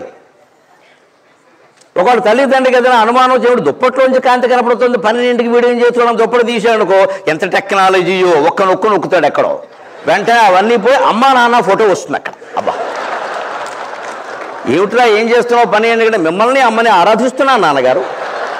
ఏమిటి ఇప్పుడా? దీన్ని అర్ధరాత్రి ఆరాధన అంటారు, శివరాత్రి. ఎంత ప్రేమో అమ్మా నాన్న అంటే. అమ్మా నాన్న ఫోన్ చూడడానికి వీల్లేదు, అమ్మా నాన్న ఫోన్ మాట్లాడడం తగ్గించమని అనడానికి వీల్లేదు. నిన్న పేపర్లో మీరు చూస్తుంటారమ్మా, ఫోన్ వాడొద్దని తల్లి చెప్పినందుకు పిల్ల ఆత్మహత్య చేసుకుందమ్మా. జస్ట్ 9వ తరగతి అమ్మాయి అంటే 13 ఏళ్ళు దాటలేదమ్మా ఆ పిల్లకి. ఆ తల్లి దుఃఖం ఎలా ఉంటుందో ఆలోచించండి. ఇంత చేసి ఆ తల్లి చేసిన నేరం ఏమిటి అంటే, అస్తమానం ఫోన్ పట్టు కూర్చుంటున్నావు, చదువు లేదు ఏం లేదు, పైగా చెడిపోతామని బెంగాని ఏడుస్తూ చెప్పింది ఆ తల్లి. వెంటనే ఇవి బలవన్ మరణం, 14 ఏళ్ల పిల్ల. అంటే ఏదైనా అంటే చచ్చిపోవడమేనా? ఇంకో మార్గం ఏం లేదా? మనకి ఆధునిక తరంలో ఇప్పుడు కనపడుతున్నవి ఏంటంటే, సినిమాల కారణంగా, టీవీ సీరియల్స్ కారణంగా మనకు తోస్తున్నది ఏమిటి అంటే, అయితే చంపేయి లేకపోతే చచ్చిపో, ఏదో ఒకటి చేయి. హత్య, ఆత్మహత్య, ఈ రెండు తప్ప వేరే పరిష్కారాలు కనపడ్డు. కానీ మన సంస్కృతి ఎన్ని పరిష్కారాలు చెబుతుందో ఇవాళ తెలుసుకుంటాం మనం. చాలా పరిష్కారాలు ఉన్నాయి, చాలా దుఃఖాలు తట్టుకోవచ్చు, చాలా ఆందోళనలు తట్టుకోవచ్చు. 9 మంది సంతానానికి అంది నా తల్లి. నేను 9వ వాడిని కూడా అష్టావధానాలు, శతావధానాలు, సహస్రావధానాలు చేసి 1000 పద్యాలు ఏకదాటిగా అప్పగించగలిగిన మేధావిగా నా తల్లి నన్ను తయారు చేసింది. నా తల్లి కారణం దానికి. ఆవిడ ఇంజనీరింగ్ చేయలేదు, మెడిసిన్ చేయలేదు, కనీసం 10వ తరగతి చదవలేదమ్మా. నా తల్లి 3వ తరగతి చదివి మానేసింది. 9 ఏళ్ళప్పుడు పెళ్ళి అయింది. మా నాన్నగారికి 11 ఏళ్ళు. వారికి 9 మంది సంతానం కలిగారు. మా నాన్నగారు 64 ఏళ్ల వయస్సులో పోయారు. నా తల్లి 91 ఏళ్ళు బతికింది. కానీ ఆ 91 ఏళ్ళు ఆవిడ చూడని దుఃఖం లేదమ్మా. 9 మంది పిల్లల్లో 5గురు ఆవిడ కళ్ళ ముందే వెళ్ళిపోయారు. రోగాల కారణంగా, రకరకాల కారణంగా 5గురు వెళ్ళిపోయారు. మిగిలింది 4గురే. కానీ అంత మాత్రం చేత ఆవిడ ఆత్మహత్య చేసుకోలేదు. మాకు అన్నం పెట్టడం మానేయలేదు, మాకు సేవ చేయడం మానేయలేదు, తను ధైర్యాన్ని కోల్పోలేదు. నాకు అప్పుడు ఆశ్చర్యమైంది. 3వ తరగతితోనే అందరూ చదువు ఆపేస్తే దేశంలో ఇవన్నీ ఆత్మహత్యలు ఆగిపోతాయి అనుకున్నాను నేను. మరి నా అనుభవం నాకుంది కదా. ఇవాళ బీటెక్ చేసాం, ఎంటెక్ చేసాం, సంసారంలో కానీ లేదా ఉద్యోగంలో కానీ చిన్న సమస్యలా కానీ తట్టుకోలేకపోతున్నాం. బెళ్ళేసేసుకుంటున్నాం. ఇక్కడ తల్లి మందలించకూడదు, తండ్రి మందలించకూడదు, ఉపాధ్యాయుడు ఏమీ అనకూడదు. ఎలా పరిష్కరింపబడతాయండి? దానికి పరిష్కారం ఇక్కడుంది. కోరికలు ఉంటాయి, కోరికలకి మూలం డబ్బు కదా. డబ్బు ధర్మంగా ఉందా లేదా ఆలోచించు. ధర్మంగా నీకు దగ్గర డబ్బు లేనప్పుడు ఆ కోరిక తీర్చుకునే ప్రయత్నమే చేయకూడదు. ఏమైనా సరే అది కొనాల్సిందే అని ₹1,00,000 సోఫా, ₹2,00,000 కుర్చీలు పట్టుకెళ్ళి కోటి రూపాయలు విల్లా. ఎందుకు విల్లా? అలా విల్లవిల్లాడిపోవడానిక? 2 మనుషులు కలిసి కాపురం చేయడానికి ₹1,00,000 విల్లా అవసరమా అండి? ₹1,00,000 విల్లా అవసరమా? గుంటూరుకు చెందిన కవి కరుణశ్రీ జంజాల పాపశాస్త్రి గారు చెబుతాడు, మనుషులు బతకడానికి ఏం కావాలో, ఉండగనొక్క పాకయు పరుండగ చాపయు. ఉండవలసినవి లేనప్పుడు ఏమున్నా ఒక్కటేనయ్యా. ఉండగనొక్క పాకయు పరుండగ చాపయు. రొట్టెలు 1 2 భుజింప, రొట్టెలు 1 2 భుజింప. మరి ఏముండాలండి? పాకుంటే చాలు ఉండడానికి, పడుకోవడానికి చాప ఉంటే చాలు. 1 2 రొట్టెలు ఉంటే చాలంటే మరి ఇంక ఏముంటే సరిపోతుందంటే ఆయన అన్నాడు, ఉండగనొక్క పాకయు పరుండగ చాపయు. రొట్టెలు 1 2 భుజింప. దెంద మలరింపగ శ్రీమతి చెంతనుండగా పండుగగా అదే జీవితము. నీకోసం నేను జీవిస్తున్నా, నీకోసం నేను మరణించడానికి సిద్ధంగా ఉన్నాను. ఒక్క భర్త ఒక్క భార్య మన తోడుగా ఉంటే సరిపోదండి. నీకోసమే నేనున్నా. అలాంటి భార్యను అలాంటి భర్తను మనం సంపాదించగలమా? మన చదువు అందుకు ఉపయోగిస్తుందా? ఇవాళ బస్ స్టాండ్లో చూసి ప్రేమిస్తున్నాం, రైల్వే స్టేషన్లో విడాకులు ఇస్తున్నాం. ఎవడో వాన కురుస్తుంటే బండి మీద లిఫ్ట్ ఇస్తే ఈ లిఫ్ట్ మీ ఈ గాడిది గుడ్డేం కాదు, వాడు ఇస్తాడమ్మా. 20 ఏళ్ళ అమ్మాయికి వాడేమిటమ్మా నేను లిఫ్ట్ ఇస్తా.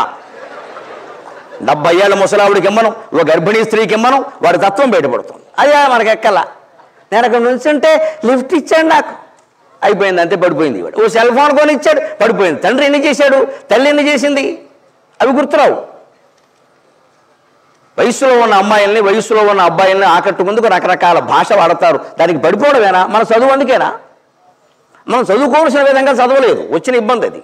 అందుకని ఆయన అంటున్నాడు, ఉండగనొక్క పాకయు పరుండగ చాపయు రొట్టెలెక్కటో రెండు భుజింప డెంద మలరింపగ శ్రీమతి చెంతనుండగా పండుగగాది జీవితము భ్రష్ట నికృష్టుల కొలువు చేయుటల్ దండుగగాది భ్రష్ట నికృష్టుల కొలువు చేయుటల్ దండుగగాది జీవికి స్వతంత్రత మించిన భాగ్యమున్నదే. స్వతంత్రంగా బతుకు. ఎవరి దగ్గర చేతులు కట్టుకుని బానిసలా ఉండాలని అనుకోకు. నీ ప్రతిభ మీద నువ్వు బతుకు, నీ తెలివి మీద నువ్వు బతుకు. అలా బతకాలంటే మనం ధర్మంగా ఉండాలి, ధర్మం ద్వారానే అర్థం సంపాదించాలి. ధర్మంగా సంపాదించిన అర్థంతోనే కోరికలు తీర్చుకోవాలి. చివరి పురుషార్థం మోక్షం. మోక్షం అంటే ఏదో విచిత్రమైన ఆలోచనలు రావక్కల్లా. మోక్షం అంటే ఈ దుఃఖాలు బాధలకి మూలమైన ఆలోచనల నుంచి విముక్తి. మోక్షం అంటే ఒకే ఒక్క మాటలో చెప్పాలంటే మనస్సు నశించాలి. మనోక్షయో మోక్ష ఏవ అంటారు వేదాంతాలు. మనోక్షయో మోక్ష ఏవ, ఆలోచనకు అతీతమైన స్థితికి వెళ్ళాలి. భావాతీత ధ్యానం అంటారు. ఈ ఎడతెగని భయంకరమైన ఆలోచనల నుండి విముక్తి, స్వేచ్ఛ.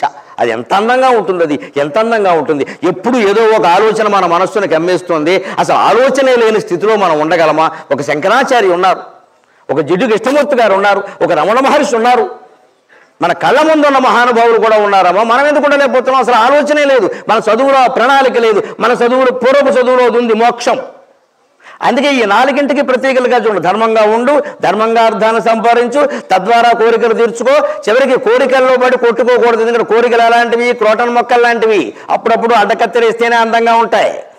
క్రోటన్ మొక్కలు ఎక్కువ పెరగనేకూడదు. గుబురుగా పెరిగే కంటే పావులు వస్తాయి.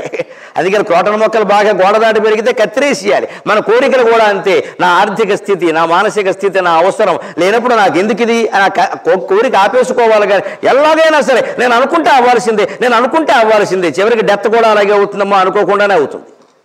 ఎందుకు అనుకుంటే అవ్వాలి? అనుకున్నవన్నీ అవ్వండి. అనుకున్నామని జరగవు అన్నీ, అనుకోలేదని ఆగవు కొన్ని. జరిగేదంతా మంచికని అనుకోవడమే మనిషి పని. పాత సినిమా పాట, ఎంత గొప్ప పాటో, ఎంత గొప్ప మాట. నువ్వు అనుకున్నంత మాత్రాన అన్నీ జరగవు, నువ్వు అనుకోలేదని ఆగవు. కానీ జరిగేదంతా మంచికని అనుకోవడమే మనిషి పని. ఇది జరిగేది మంచిగా జరుగుతుంది, అది అనుకో సరిపోయే. కోపం దేనికి, బాధ దేనికి, ఆందోళన దేనికి? ఇది ధర్మార్థ కామ మోక్ష మార్గం. నేను సరస్వతి విగ్రహానికి ఎందుకు అన్వయం చేస్తున్నానంటే ఆ విగ్రహాన్ని చూడండి. సరిగ్గా ధర్మానికి ప్రతీక పుస్తకం ద్వారానే మనకు ధర్మాలు తెలుస్తాయి.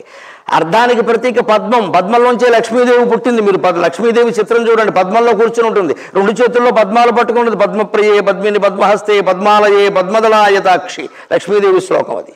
పద్మం అంటే లక్ష్మీదేవికి ప్రతీక, సంపదకి ప్రతీక.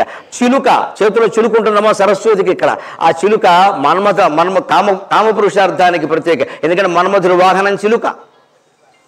ఇక ఈ జపమాల ఉందే మోక్షానికి ప్రతీక. నామజపం చేయి, భగవన్నామ జపం చేయి, ఈశ్వర స్మరణ చేయి. నమ శివాయ నమో నారాయణాయ, శ్రీమాత్రే నమః. ఏదైనా పర్వాలా, ఏదో ఒక జపం చేయి. ఆలోచనలు తగ్గాలంటే ఈ జపం చేయాలి. యువకులు అలవాటు చేసుకోవాలి. ఇదేదో 70 ఏళ్ళ వాళ్ళు చేసేది, 80 ఏళ్ళ వాళ్ళు చేసేది అనుకోకుండా అమ్మా.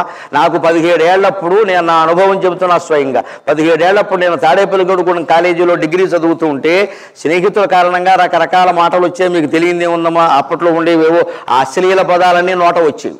స్నేహితులు అలాంటి వాళ్ళు మాట్లాడుతుంటే నేను మాట్లాడేవాడిని. ఇంట్లో కూడా అలాగే మాట్లాడుతుంటే మా నాన్నగారు కేకలేసారు, బ్రాహ్మణులు ఏంటో పుట్టో సిగ్గులేదు కదా అన్నారు.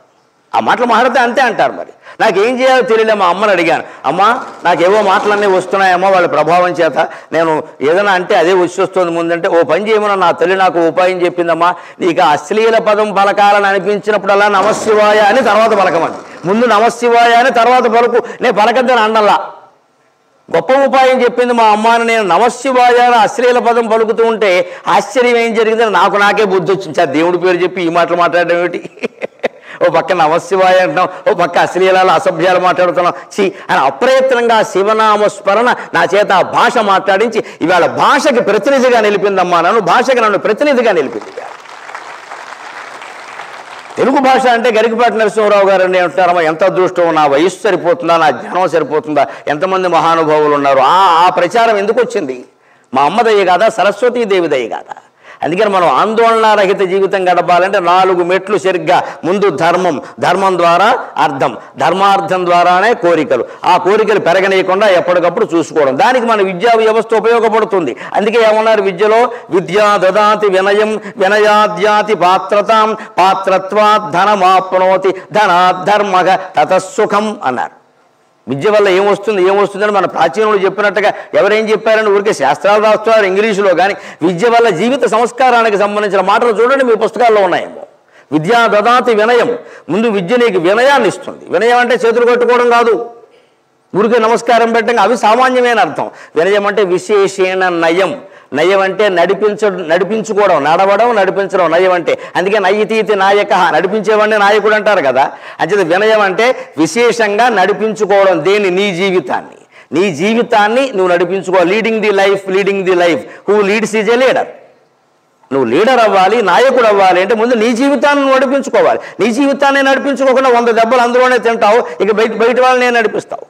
అయితే విద్య ద్వారా మనం గ్రహించాల్సింది ఏమిటంటే మన జీవితంలో ఏ సమస్య వచ్చినా నిలబడగలిగిన ధైర్యం సంపాదించాలి. ఆ ధైర్యం మనకి విద్య ఇస్తుందా? లేనప్పుడు ఎన్ని కోట్లు ఎవరు ఖర్చు పెట్టినా ఒకటే, మీరు ఖర్చు పెట్టినా ఒకటే, మీ తల్లిదండ్రులు ఖర్చు పెట్టినా ఒకటే, ప్రభుత్వం వారు ఫీజు రీయింబర్స్మెంట్ పేరు మీద ఖర్చు పెట్టినా ఒకటే, ఎవరు ఖర్చు పెట్టినా ఒకటే. ప్రభుత్వం వారి జేబులో సొమ్ములేమి ఇట్లా మనమంతా కట్టిన పన్నుల్లోంచే ఫీజు రీయింబర్స్మెంట్ సొంత సొమ్ములు ఎవరు ఇవ్వరండి ఇక్కడ.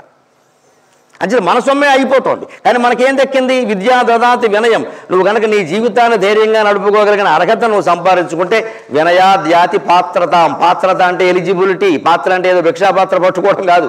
పాత్రత అంటే ఎలిజిబిలిటీ, ఒక యోగ్యతను సంపాదించుకుంటావు. పాత్రత్వాత్ ధనమాప్నోతి. ఆ యోగ్యత ఉంటే నీకు డబ్బు వస్తుంది. ఎలా వస్తుంది? 3-4 రకాలుగా వస్తుంది. వ్యవసాయం ద్వారా వస్తుంది, వ్యాపారం ద్వారా వస్తుంది, ఉద్యోగం ద్వారా వస్తుంది, రకరకాలుగా వస్తుంది.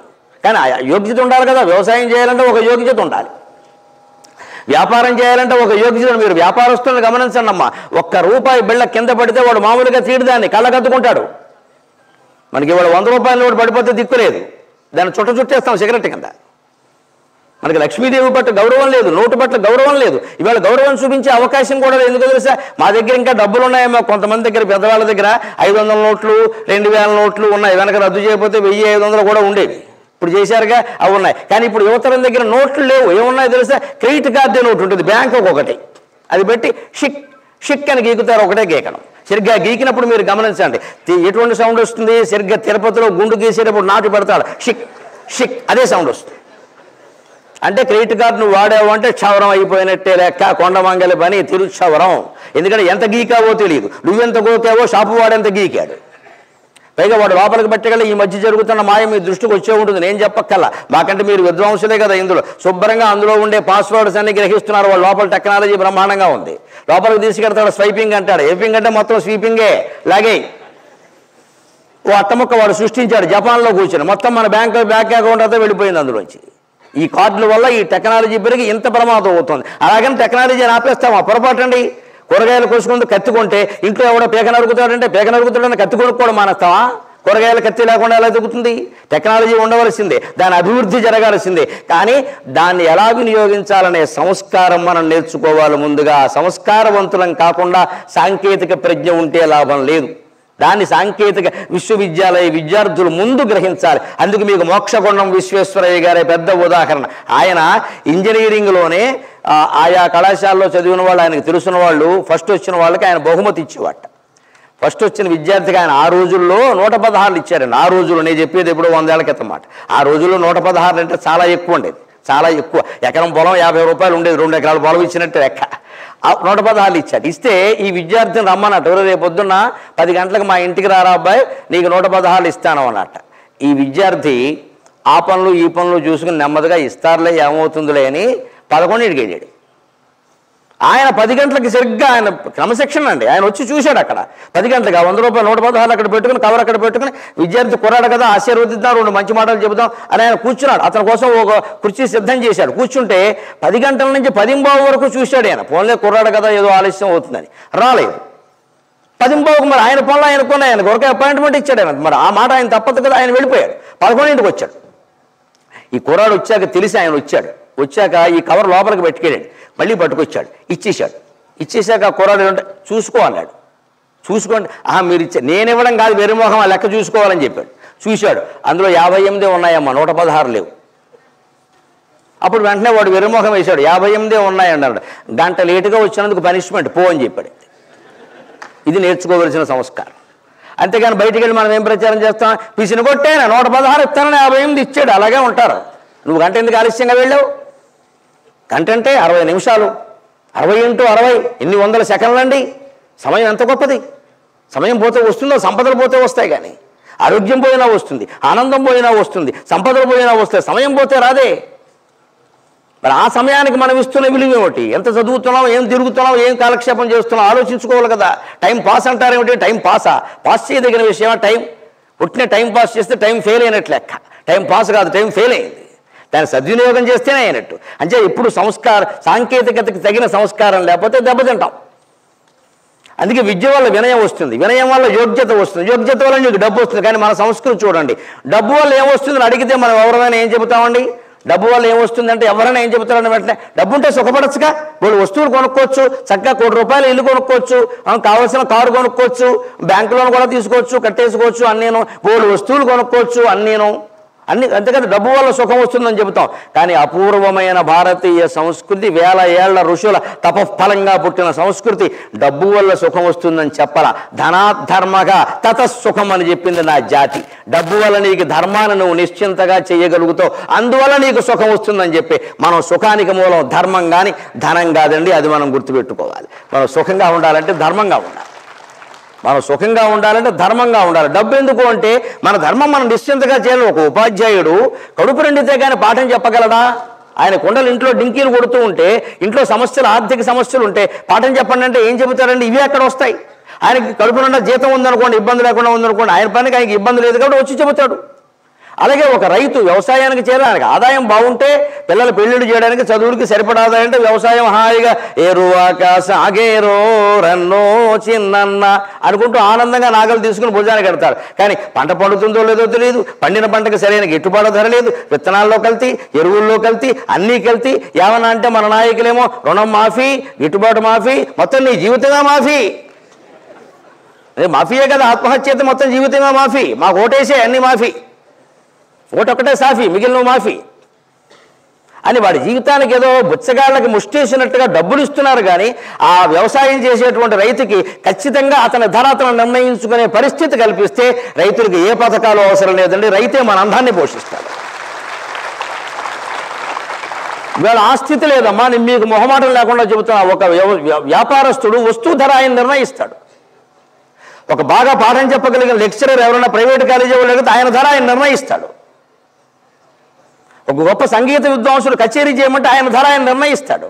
నా మటుకు నేను ప్రవచనం చెప్పాలంటే నా ధర నేను నిర్ణయించగలను, నాకు ఆ స్వేచ్ఛ ఉంది. కానీ ఈ దేశంలో మనందరికీ అన్నం పెట్టే రైతుకి ఆ వ్యవసాయపు ధర నిర్ణయించే అవకాశం లేదండి. ఎంత దౌర్భాగ్యం, ఎంత దౌర్భాగ్యం.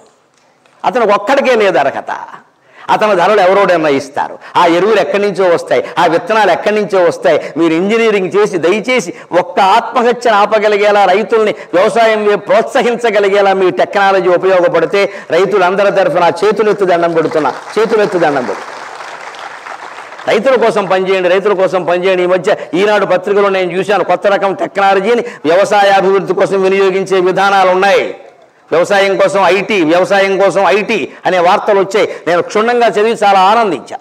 ఆ రంగానికి వెళ్ళే ప్రయత్నం చేయండి.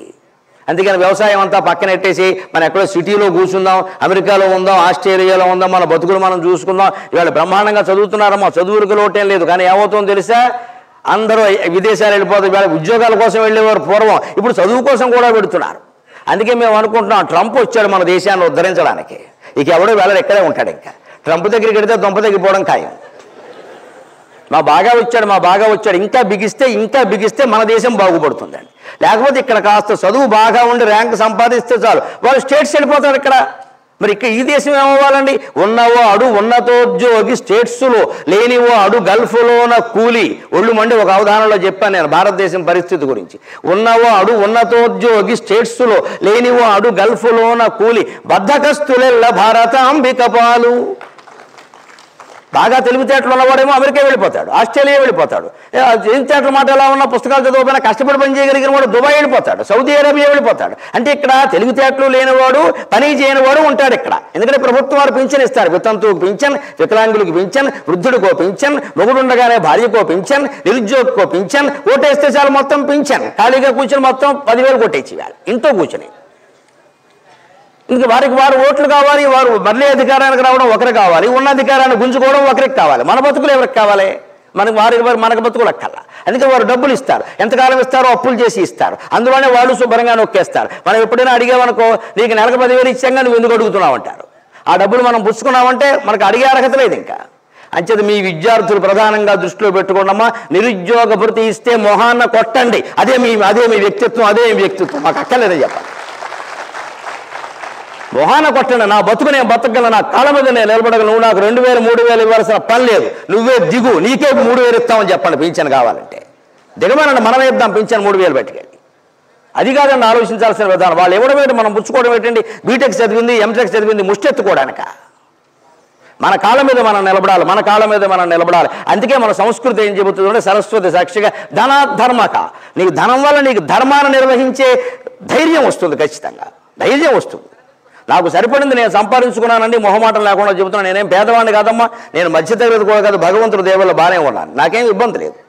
నా 2 కొడుకులకు నేను స్పష్టంగా చెప్పాను, 20 ఏళ్ళు దాటగానే ఇద్దరిని కూర్చోబెట్టి చెప్పా, ఇంతవరకే సంపాదించింది ఇది మీది, మిగిలింది ఏదైనా ఉంటే మీ అమ్మ నేను జలసా చేస్తాం, అడగడానికి వీల్లేదని చెప్పాను. మా ఇష్టం, మేము దొరుకుతామండి అంతే చెప్పి, ఇంతకు మించి నేను సంపాదించను. ఇతర ప్రవచనకర్తలు ఇతర అవధానాలతో పోల్చి నన్ను ఇబ్బంది పెట్టద్దు. నేను ఇంతే, నా కొడుకులు ఇద్దరు నేను అదృష్టవంతుడండి, బంగారు కొండలు, మిమ్మల్ని ఇది మాత్రం సంపాదించమని మేము అన్నామా, సుఖంగా ఉండండి నాన్నగారు అన్నారు వాడు. అది కూడా అలా నేను అలాగే పెంచాము. మా ఇద్దరిని కూడా వాళ్ళ ఆత్మవిశ్వాసంతో ఉన్నారు. మీ ఉద్యోగాలు మీరు చూసుకోండి, మీ పనులు మీరు చేసుకోండి, నేనేదో చేస్తాను ఆశించద్దు. ఏవో 2 ఇళ్ళు ఉన్నాయి, 2 ఎకరాల పొలం ఉంది, అది మీకే, మేమేం చేసుకుంటాం చాలని చెప్పాను. ఆ ధనం అలా నాకు ఉండబట్టే నేను ఇవాళ నా ధర్మాన్ని నిస్సంకోచంగా ధైర్యంగా చేస్తున్నా. మీకు మొహమాటాలు ఏమన్నా ఉంటే పొద్దున్న 6:30కి ABN ఆంధ్రజ్యోతి చూడండి. లలితా సహస్రం వ్యాఖ్యానం, సామాజిక వ్యాఖ్య పేరు మీద రాజకీయ విషయాలు, ఆధ్యాత్మిక విషయాలు, సామాజిక విషయాలు, సాంసారిక విషయాలు అన్నీ మొహమాటం లేకుండా మాట్లాడుతున్నా. ఎవరికి భూమండలం మీద ఎవరికి నేను భయపడను, భూమండలం మీద ఎవడి ముందు నేను చేతులు చాచను, ఈ అమ్మవారి ముందు తప్ప. నేను భగవంతుడు నమ్ముతాను. నాకు ఆ ధైర్యాన్ని నా విద్య ఇచ్చింది. MA MPhil PhD కాదమ్మా, సహస్రావధానం కూడా కాదు. నేను నేర్చుకున్న అధ్యాత్మ విద్య, నేను నేర్చుకున్న యోగ వాసిష్టం, నేను నేర్చుకున్న భగవద్గీత నాకు ఆత్మవిశ్వాసాన్ని ఇచ్చింది, పరమాత్మ విశ్వాసాన్ని ఇచ్చింది. మీ విద్యతో పాటు మీరు భగవద్గీత చదవాలి, అధ్యాత్మ విద్య నేర్చుకోవాలి. అప్పుడు జీవితంలో ప్రశాంతంగా ఉండగలుగుతారు, దేన్నైనా సరే తేలిగ్గా తీసుకోగలుగుతారు. అందుకని ధర్మక తతసుఖం అన్నారు. అలా ఉండాలంటే మీరు విద్యార్థులు 1వ సంవత్సరం 2వ సంవత్సరం వాళ్ళు కూడా ఉన్నారు కాబట్టి చెబుతున్నా, చదివేటప్పుడు దృష్టి కేవలం బట్టి పట్టడం మీద, మార్కులు తెచ్చుకోవడం మీద పెట్టకండి. మూలాన్ని పట్టుకోండి, మూలంలోకి వెళ్ళండి. వెనక ఒక గురువు గారు ఉండేవాట. ఆయన చాలామందికి ఆయుర్వేదం నేర్పేవాడు, మెడిసిన్. అప్పట్లో అడవుల్లో నేర్పేవారు విద్యలు. ఎందుకంటే అడవుల్లో ఏదో శుభ్రంగా చెట్ల కింద కూర్చుంటారు, చెట్ల కింద చదువులను ఆక్షేపించక్కల్లా. చెట్ల కింద ఎందుకు నేర్పేవారు అంటే, సూర్యరశ్మి నేరుగా విద్యార్థి శిరస్సు మీద పడాలి. ఆ పడ్డం కూడా ఎలా పడాలి, ఎండలో మాడిపోయేలా పడకూడదు, ఆకుల సందుల్లోంచి కొమ్మల సందుల్లోంచి పడాలి. అందుకే గుండు గీసేవారు, పిలక పెట్టేవారు, ఊరికే పెట్టలేదండి అక్కడ పూర్వకాలం విద్యార్థులకి. ఆ ఆకుల సందుల్లోంచి, మొక్క కొమ్మల సందుల్లోంచి సూర్యరశ్మి పడాలి. నేరుగా మన మెదడు మీద సూర్యరశ్మి పడితే మెదడు వికసిస్తుంది. అలాగని ఎండలో నిలబడ్డామనుకో ఉన్న మెదడు మాడిపోతుంది. అందుకని చెట్ల కిందే చదువులు చెప్పేవారు. అందుకే వానాకాలం చదువు అంటారు పెద్దవాళ్ళని గమనించారు. వానాకాలం సెలవు ఇచ్చేవారు, ఎందుకంటే చెట్ల మీద వాన కురుస్తుంది. చదువు చెప్పడం పెద్ద తాటాకు పుస్తకాలు తడిచిపోతాయి. అందుకని వానకాలం సెలవు ఇచ్చేవారు. అందుకే సెలవుల్లో ఎవరు చదివేవాళ్ళు కాదు. అంతే కదా, ఇప్పుడు వేసవకాలం చదువు కింద లెక్క, చదివేవాళ్ళు కాదు. అందుకే ఎవరన్నా చదువురాని వాడుకుంటే మాదేముందమ్మా వానాకాలం చదువు అనేవారు. అంటే వానకాలం చదివే అవకాశాలు తక్కువ ఆ రోజుల్లో చెట్ల కింద. ఆ రోజుల్లోనే బ్రహ్మదత్తుడు అనే ఆయుర్వేద విద్య నేర్పి 10 మంది విద్యార్థులను చేర్చుకున్నాడు. మేనేజ్మెంట్ కోటా ₹1 కోటి ఈ గొడవలప్పుడు లేవు. 10 మంది అంటే 10 మంది, ఆయన 10 మందికే చెప్పగలడు, ఆయన వాళ్ళ ఆవిడ 10 మందికే వండి పెట్టగలదు. ఇక్కడ ఇంకే కుదరదు. ఇక్కడ అడ్మిషన్లు ఇచ్చేస్తే ఫీజు రీఇంబర్స్మెంట్లు అవి లేవు. అక్కడ ఆ రాజుల ప్రభుత్వాలు కల్పించుకోరా. 10 మందికి నేర్పాడు. 10 సంవత్సరాలు నేర్పాడు తెలుసా. ఎంబీబీఎస్ ఇప్పుడు కూడా మీరు హౌస్ సర్జన్ అన్నీ కలిపితే 9 ఏళ్ళు పైన అవుతుంది. 10 ఏళ్ళు నేర్పాడు. 10 ఏళ్ళని లెక్కలేదు. నేర్పాక వెళ్ళిపోతున్నారు. ఓ పరీక్ష పెట్టాడు. ఒకటే పరీక్ష 10 ఏళ్ల తర్వాత. ఇప్పట్లాగా ఏటా టెస్ట్ కాదు, వారం డైలీ మంత్లీ టెస్ట్ కాదు, డైలీ టెస్ట్ కూడా వచ్చింది. గర్భిణీ స్త్రీకి కూడా ఇన్ని పరీక్షలు లేవు కదా. వాడు చదివేదేమో ఎల్కేజీ, వాడికేమో ఇన్ని పరీక్షలా. వాడు ఇంత చేస్తే వాడు చదివేది ఎల్కేజీ, వాడు వీపు మీద 10 kg, వాటర్ బాటిల్ లీకేజీ, చద్దన్నం ప్యాకేజీ, ఇన్ని గెలిచే వాడికి. వాడు బతుకంతా లీకేజీ అయింది. ఒక్కటే పరీక్ష పెట్టాడు 10 ఏళ్ల తర్వాత. ఏమిటో తెలుసా, వైద్యం నేర్పాడు కదండి. వైద్యం అంటే ఆకుల నుంచి తయారు చేసే రసాలే కదా, మెడిసిన్ కదా. అందుకని విద్యార్థులను పిలిచి, అబ్బాయి మీరందరూ అడవిలోకి వెళ్ళండి, శుభ్రంగా తిరగండి. వైద్యంలో ఏ రోగానికి పనికిరాని మందు ఆకు ఏదైనా ఉంటే, పనికిరాని ఆకు అస్సలు పనికి రాకూడదు, దేనికి దాని ఉపయోగం ఉండకూడదు, అటువంటిది పట్టుకుని అన్నాడు. అది పరీక్ష. విచిత్రం కదా, పనికొచ్చేదాన్ని కదా, పనికిరాని దాన్ని. వెంటనే పనికిరాని దాన్నే కదా పట్టుకురమ్మన్నారు గురుగారు. బోర్డు దొరుకుతాయి, చెత్త చెదారం పిచ్చాకులు చాలా ఉన్నాయి, పట్టుకో. పైగా ఈయన సరదాకి ఏమన్నాడు, ఒరే ఎన్ని ఆకులు పట్టుకొస్తే అన్ని మార్కులు రానని. ఇంకే ఆకులను బట్టి మార్కులు శుభ్రంగా. ఒకడో శుభ్రంగా 2 చేతులలో పట్టుకుని వెళ్ళాడు, ఇంకోడేమో 2 జేబులు నెక్కలేసుకెళ్ళాడు, ఒకడేమో పెద్ద యూరియస్ నుంచి వేసుకెళ్ళాడు, ఒకటి ఏకంగా 2 ఏట్ల బండి వేసుకెళ్ళాడు. వాడిని అడుగుతుంటే గురువుగారు అడిగాడు, ఒరే బండి ఎందుకు రా అన్నాడు. పనికిరాని ఆకులు పట్టుకురానాకండి అన్నాడు. బాబు అవి పనికిరావో, నువ్వు పనికిరావో, తర్వాత తిరుద్దాం, ముందు ఎడమన్నాడు. వెళ్ళాడు, అడవంతా తిరిగాడు. ముందు బండివాడు వచ్చాడు, పనికిరాని చాలా దొరికేవాడికి. మొత్తం గణపతి పూజ అనుకున్నాడు వాడు, వినాయక చవితి పూజ అనుకుని మొత్తం పట్టుకొచ్చాడు ఇక్కడ నక్షపత్రి పూజ అని. అవన్నీ అక్కడ పోసాడు. ఏమిటంటే పనికిరావు, ఇన్ని ఆకులు పనికిరాని దొరికాయి నీకు, 10 ఏళ్ళు చదివావా, సరే కానీ అన్నాడు ఆయన.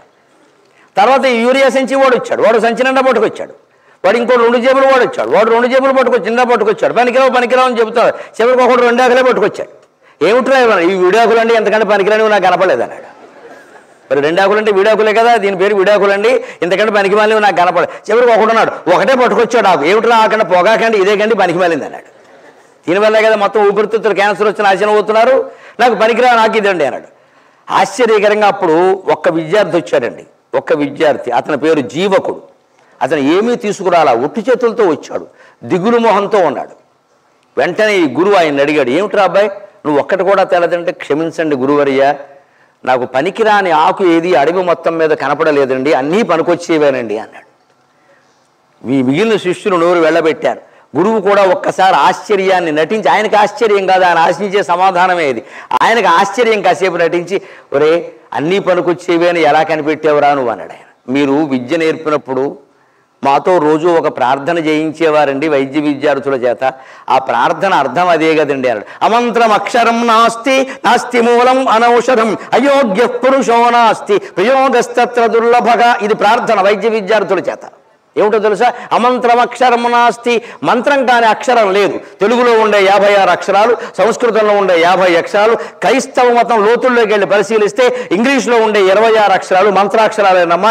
ఎవరిని మనం తక్కువ అంచనా వేయక్కల్లా. ఎవరి మంత్రాలు వారికి ఉన్నాయి, ఎవరి సిద్ధి వారికి ఉంది, ఎవరి జపం వారికి ఉంది. అన్ని మతాలు గొప్పవే, మనం సాధించాల్సిందల్లా సామరస్యమే. ఆ సామరస్యమే మన వైదిక ధర్మం సాధిస్తుంది ఖచ్చితంగా. అన్ని అక్షరాలు మంత్రాలే. అలాగే నాస్తి మూలం అనౌషధం, అది నాస్తి మూలం అనౌషధం, వేరు కానీ ఆకు కానీ మందుకు పనికిరాంది లేదని చెప్పారు. రోజు ప్రార్థన చేయిస్తున్నారు. ఎవరైనా పట్టించుకుంటే కదా ఆ విషయాన్ని. మనం రోజు ప్రార్థన చేస్తాం. హై స్కూల్ భారతదేశము నా మాతృభూమే, భారతీయులందరూ నా సహోదరులు, బహువిధమైన సుసంపన్నమైన. దీనికి అర్థం ఒక్కడికి తెలియదు. భారతీయులందరూ నా సహోదరులు అంటాడు, మళ్ళీ పక్కన ఉన్న అమ్మాయికి లవ్ లెటర్ రాస్తాడు. మరి అందరూ సహోదరులు అయితే లవ్ లెటర్ రాయకూడదు కదా. అదెందుకంటే అలా చేయమన్నా హెడ్ మాస్టర్ కొడతారు కాబట్టి వీడు ప్రార్థన చేస్తాడు. దానికి అర్థం అక్కర్లేదు. భారతదేశంలో నా జన్మభూమి అంటాడు, అమెరికాలో ఉద్యోగం చేస్తాడు. మరి జన్మభూమికి దోహం కదా. ఉద్యోగం చేస్తే వేరే విషయం అండి. చదువు కూడా అక్కడేనా? ఆ మాత్రం చదువు మన దగ్గర లేదా? లేకపోతే సాధించుకోలేమా? చివరికి మొత్తం అన్ని విదేశాలంటే మనం బానిసలైపోమా? మళ్ళీ అమెరికా వాడు వచ్చి పెత్తనం చేయడం, బ్రిటిష్ వాడు పోతాడు. అందుకోసం మనం చదువుకున్నది. అందుకని మంత్రం కాని అక్షరం లేదు, వైద్యానికి పనికిరాని ఆకు లేదు. అలాగే ఇంకొక మాట చెప్పాడు, అందరం ఆత్మవిశ్వాసంతో ఉండడానికి. అయోగ్య పురుషో నాస్తి, పనికిరాని మనిషి కూడా ప్రపంచంలో లేడు అని చెప్పిందండి మన విద్యా వ్యవస్థ అంత గొప్ప. ఒక్కోసారి ఎప్పుడైనా మీకు మార్కులు రాకపోతే, లేదు ఏదైనా నీరసం వస్తే, అనుకున్నది కాకపోతే, నేను ఎందుకో పనికిరాను, ఐఆమ్ యూజ్లెస్ కుదరదమ్మా. అలాంటి యూజ్లెస్ అనే మాట మన దగ్గర లేదు. యూజ్లెస్ నువ్వు అనుకుంటున్నావంటే అర్థం ఏమిటంటే నువ్వు దేనికి ఉపయోగపడతావో నీకు తెలియడం లేదు. కాస్త ఓపిక పడితే ఉపాధ్యాయులు చెబుతారు, మాబోటిగాడు ఎవడన్నా చెబుతాడైతే కాస్త ఆలోచిస్తే దేనికి పనికొస్తావో నీకే తెలుస్తుంది. అసలు దేనికి పనికిరాని మనిషి సృష్టిలో పుట్టడు, అది లెక్క. పనికి రాకపోతే పుట్టడండి కారణ జన్ములు అంటారు. కారణ జన్ములు అంటూ ప్రత్యేకంగా ఉండరు, ఎందుకంటే కారణం లేదే జన్మే లేదు. ఏదో కారణం లేకుండా జన్మ ఉండదండి. కారణ జన్ములు ఏమిటి అర్థం లేని మాట. ఏదో ప్రసిద్ధులైన వాళ్ళ పట్ల గౌరవంగా వాడతారు, కానీ కారణం లేదే జన్మ లేదు అసలు. అందుకని మనం అందరం ఏదో ఒక కారణం కోసం పుట్టాం. వసువు అజగర్ ఎందుకు పుట్టాడు? 1000 మందిని చంపడానికి పుట్టాడు. వాడు కారణ జన్ముడు, వాడి కారణం వాడుకో. అటువంటి వాడిని ఏం చేయాలి? వేసేయాలి. అందుకని వాడు టేబుల్ దగ్గర పిలిచి టీ ఇస్తే చర్చిస్తే వాడితో 5 రోజులు పెట్టాను. అది తమో గుణం. వాడు వేసేయాలంటే వాడు కారణ జన్ముడు కాదు, వాడి కారణం వాడుకుంది. ఇమ్రాన్ ఖాన్ ఎందుకు పుట్టాడు? సైన్యం చేతుల్లో బానిసలాగా ఉండి పరిపాలన చేయడానికి పుట్టాడు, వాడి కారణం వాడుకుంది. మన ప్రధానమంత్రి ఎందుకు పుట్టాడు? గుండెలు అదిరిపోయారా జైషీ మహమ్మద్ మీద దాడి చేయడానికి పుట్టాడు, ఆయన కారణం ఆయనకు. గుండెలు అదిరిపోయేలా దాడి జరిగిందండి. దానికి వివరాలు అడుగుతున్నాం కానీ మనం నమ్మడం లేదే వ్యవహారాన్ని. దేశాన్ని గురించినటువంటి వివరాలు, ప్రాచీన చరిత్ర, ప్రాచీనం కూడా అక్కడ ఇందిరాగాంధీ నుంచి ఇప్పటి వరకు జరిగిన హిస్టరీ చదివినా మీకు విషయాలు తెలుస్తాయమ్మా. ఎవరు చెప్పకల్లా. ఈ ప్రసంగానికి అది వస్తువు కాదు కాబట్టి నేను చెప్పట్లా, లోపల చాలా బాధ ఉంది.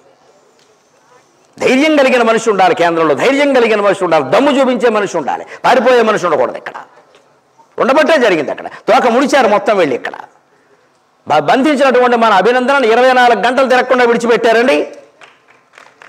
అదే కార్గిల్ యుద్ధం జరిగినప్పుడు మీకు తెలియదమ్మా, యువతరానికి మేము పడ్డాం బాధ. మాకు సన్నిహితులు నచికేత, వాళ్ళ అత్తగారు మావగారు మా శ్రీమతికి పక్కన చక్కని స్నేహితులు. వాళ్ళ అత్తగారు మా శ్రీమతికి మంచి స్నేహితురాలు ఆవిడ. వాళ్ళ అల్లుడమ్మా నచికేత బంధించారు. వారం రోజులు చిత్రహింసలు పెట్టారండి కార్గిల్లో 2002లో. అంత తేలిగ్గా జరగలేదు. ఇప్పుడు ఎందుకు జరిగింది? మొత్తం ప్రపంచం అంతా తిరిగి విదేశీ పర్యటనలు చేసి ఏకాకిం చేశారు పాకిస్తాన్ని.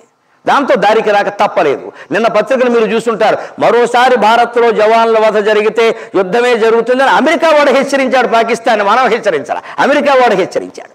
దెబ్బకి దారికి రాక ఏమవుతాడండి? మనోధైర్యం. మనం బీటెక్ చదివామా, ఎంటెక్ చదివామా, పీహెచ్డీలు చేసావా, జీవితంలో ఓ చిన్న సమస్యలు ఎదుర్కోలేకపోతే ఎందుకంటే మన పీహెచ్డీ, ఎందుకని ఎంటెక్.